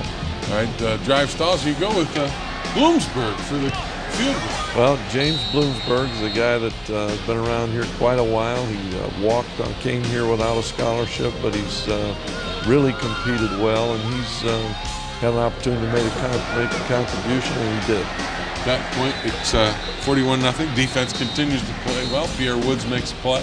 Well, Alan Branch again knocked off good penetration, knocked off the backside pulling guard, and Pierre was free there to make a play. Good block here by Brian Thompson, and running the football. We're getting some young guys in that offensive line, some good experience. And here's the fourth quarter. You go back to Manningham, and look at this. Breaks a loose, makes a guy miss there. He's going to be an exciting football player. And how about this guy for excitement? Antonio Bass, freshman out of Jackson. Well, Antonio has missed some practice. He missed some opportunities to play in the first couple of games, but right there makes two guys miss. He's going to be another guy that can do something when he gets the football in his hands. He can run, he's tough, he plays without the ball. Here a good block by Will Paul, and Dave Schoonover, a fifth-year guy, pulling around there. We get the ball in the end zone, a very good run by Jerome Jackson. Jerome Jackson gets in at that point. It's 48-0. And then great play here by Harrison breaking up a pass. Well, another true freshman, Brandon Harrison, has not had a lot of game experience in these first 3 games, and I think he's going to be a fine football player. Then Gutierrez goes to Carl Tabb for a completion. Well, we get a lucky break here. Good concentration by Carl on the deflection, and getting back up the field for good yardage. Then you get Elijah Bradley in at running back. Well, Elijah Bradley went to the same high school as Matt Gutierrez. He came to Michigan without a scholarship. He got one earlier this fall, and gets his first touchdown as a Michigan football player, and he's one of the more popular guys on our team here. Good blocking up front. Jeremy Chula getting some game experience in there on the right side of our line. 55-0 is the final. Bradley's not that big, but boy, he sure everybody loved it when he got in the end zone. Well, Jim, you know, he's a change of pace guy. He isn't very big, but he's tough, and he's got good quickness, got good hands, and he can play a role on our football team. Coming out of this game, Eastern Michigan was overmanned. Let's face it, you guys put them away pretty quickly. What did you get from a standpoint of the experience for players to get you ready for the Big Ten? Well, I think that's the big thing. We had a lot of freshmen that got to play. They got to come to the line of scrimmage, and plays are getting checked, and they're going to go through all the things from a mental standpoint. We were very good about, again, penalties and taking care of the football. So I think every time you step on the football field as a young player, you gain some confidence. And I think that's the biggest thing we'll come out of this game with. And the defense, which against Northern Illinois just 2 short weeks ago, everybody was worried about you throw a shutout this week. Well, I think our defense got better today. I think they did a good job assignment-wise, and I think they played well together. No big plays again, which is a great sign. And now we're going to be challenged a lot more. There's no question about that. But you take it one step at a time, and I think this was a good step for us. Well, the challenge comes up next week, and we will be back in a minute with a preview of the Big Ten season. But before we do that, we talked to Max Martin and Elijah Bradley about telling us it was their turn to step up. It feels good when you play running back. You get out there and run the ball. It definitely feels good. So I'm happy with I'm not really happy with what I did. I feel I can do better, but I'm glad I had the opportunity. You just never know when it's going to be your time, and your opportunity. And just like you said, I wasn't going to be denied. It felt real great because I haven't had a touchdown. I haven't been in the end zone, since high school. So, man, when I got the rock, I was thinking nothing but get in the zone. Don't be denied.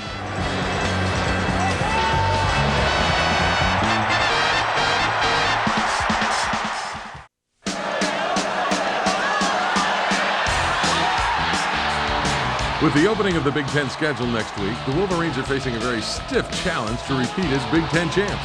They open the league slate with a bit of a schedule anomaly. They are back-to-back on the road and then home for 2 weeks at a time for the remainder of the season. They will see some of the very best offensive weapons the Big Ten has to offer. In road games against Michigan State, Iowa, and Northwestern, it will be quarterbacks that are key elements in the mix. Spartan Drew Stanton was clearly a catalyst for the MSU spread offense that was tough to handle for a lot of defenders in the conference. Stanton's ability to run and throw makes him a big threat. Iowa's Drew Tate came into the season as the league's preseason QB of the year, and the Hawks also feature 2 of the best linebackers in the nation in Abdul Hodge and Chad Greenway. They will be a major road test. while Northwestern will run and gun with Brett Bazinet operating for yet another year as the triggerman under center for Randy Walker's Wildcats. On the home portion of the schedule, the Wolverines will face a varied set of teams that is a minefield of Big Ten talent. Indiana comes to Ann Arbor with renewed hope and a competitive attitude thanks to first-year coach Terry Hepner. Minnesota will bring arguably the league's best back to Ann Arbor. Lawrence Maroney is a load, a perfect blend of size and speed. The Gophers will feature him plenty in a pounding running game in a battle for the Little Brown Jug. Joe Paterno will also return to Ann Arbor after a 2-year absence. Jopa will feature a solid defensive team and an explosive offense featuring the very dangerous Michael Robinson as a run-pass threat quarterback. The Nittany Lions haven't beaten Michigan since 1996, so you know they'll be fired up. And if fired up is what you're looking for, the season finale against Ohio State should do the trick. The Buckeyes bring a trio of linebackers to Ann Arbor that may be the country's best, led by a Defensive Player of the Year candidate in A.J. Hawk. On the offensive and special teams side, Ted Ginn Jr. maybe is the most dangerous player in the country. Simple as that. It's all on tap in the coming 9 weeks as the Big Ten title run unfolds for the Michigan Wolverines. Well, that is quite a look at the teams you have to play. Now, we left Wisconsin off because we've got a scouting report on Wisconsin alone. I'm glad you didn't forget that. We didn't forget that. We would never do that to you. Lipson is right on the ball. He is, isn't he? He's Brian Hartley. Brian Hartley, he's the guy. But you got some players. This is a tough schedule. There's no question, and it's there are no easy games on that schedule. Either on the road or at home anymore. No, doesn't matter. The big question is, though, and this always is the way the Big Ten does, when you don't play two teams. And if we take a look at the teams people miss, the ones that stand out are Purdue, Wisconsin. Purdue doesn't play Michigan or Ohio State. Wisconsin doesn't play Michigan State and Ohio State. Michigan, you miss Illinois and Purdue. But Iowa misses Michigan State, Penn State. Michigan State doesn't play Iowa or Wisconsin. It seems like there are some teams that get a little bit better break when they don't play two certain teams. Well, Jim, I think the truth is when you look at what's happened, the Atlantic Coast Conference, what that football conference has become overnight, I think it's obvious in the Big Ten Conference we need a 12th team because we need to straighten the scheduling so that regardless of how you decide it, I think somewhere down the road we need to find a school that can come in here and meet everybody's expectations in terms of the conference. Do you say go 12 teams with two divisions? Yeah, I think you have to do that. And that would settle the problems you well, got with the I don't know that it's going to settle it. I don't know if you have to go two conferences. I don't know, but I think you need 12 teams. All right, we may get into that a little later some other time. When we come back, we will take a look at those Wisconsin Badgers. They're the opener for the Big Ten and the Wolverines. But first we hear from Chad Henne, who says the Big Ten is never easy. It's going to be difficult. Our first game's on the road, and we got to deal with different atmospheres out there, and we just got to be prepared and play our best game.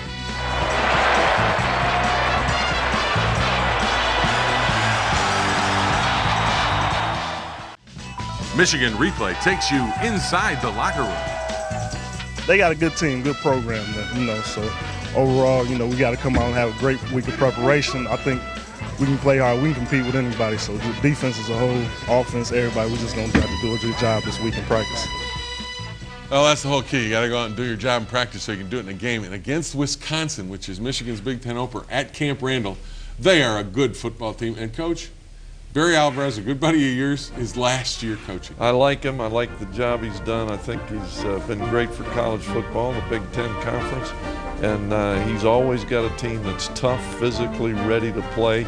Jim, 325 yards a game rushing. That means that the other team doesn't get the ball much. I mean, that's an unbelievable statistic. It is, and that's going to test your run defense. And this kid, Brian Calhoun, is going to really test it.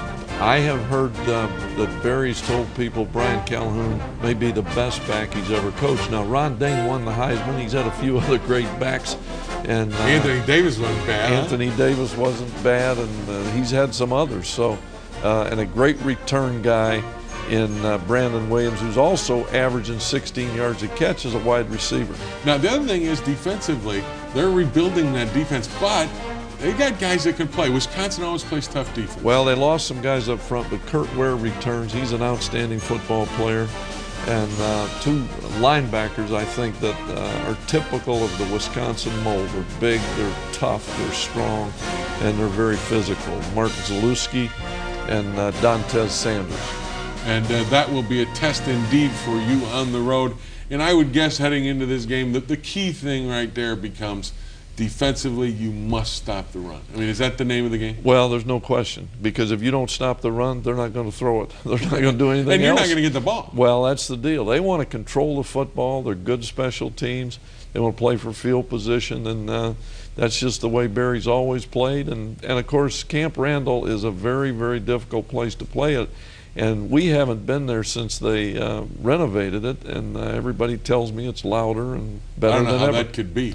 And it's a 6 o'clock game. You know their press box sways yeah, at the end of the yeah. game? And there'll be all kinds of bratwurst out there, and beer for everybody that wants to imbibe. Yeah, well, but you guys have to play mistake-free ball. You can't turn it over on the road in a big game like this, can you? Well, Jim, you can't turn the ball over anywhere. Yeah. At least, I think we got to win the turnover battle. I mean, our defense has got to cause some. That can help us because it creates good field position or it keeps them out of scoring opportunities. But offensively, we got to protect the passer, and we've got to be able to run the football effectively. Yeah. We here at Michigan Replay want to say goodbye to a good friend of the University of Michigan football program who passed away this past week, Cecil Pryor. Cecil was a teammate of mine on the 1969 Michigan team that, of course, beat Ohio State, Bo Schembechler's first team. He's number 55. And, Lloyd, he was a good friend of this program and a good man, and gone too early. Jim, what a guy he was, and always around. I've known him since I've been at Michigan, because he always is one of the guys that's around, comes back. He's has a daughter, went to school here, and just a really wonderful man. Well, we certainly will miss Cecil. Cecil will be buried in Corpus Christi. There will be a memorial for Cecil down the road, and we'll let you know when that happens here in Ann Arbor. Until next week, when we have Michigan versus Wisconsin on Michigan Replay, have a safe week, and we'll see you then, same time, same place, right here on Michigan Replay. Michigan Replay has been brought to you in part by Abso Pure Water, delivering quality bottled water since 1908. By Sirius Satellite Radio. By State Farm, providing insurance and financial services. And by Chevrolet. Chevy drives the Motor City. See your Detroit area Chevy dealers today or log on to DetroitAreaChevyDealers.com.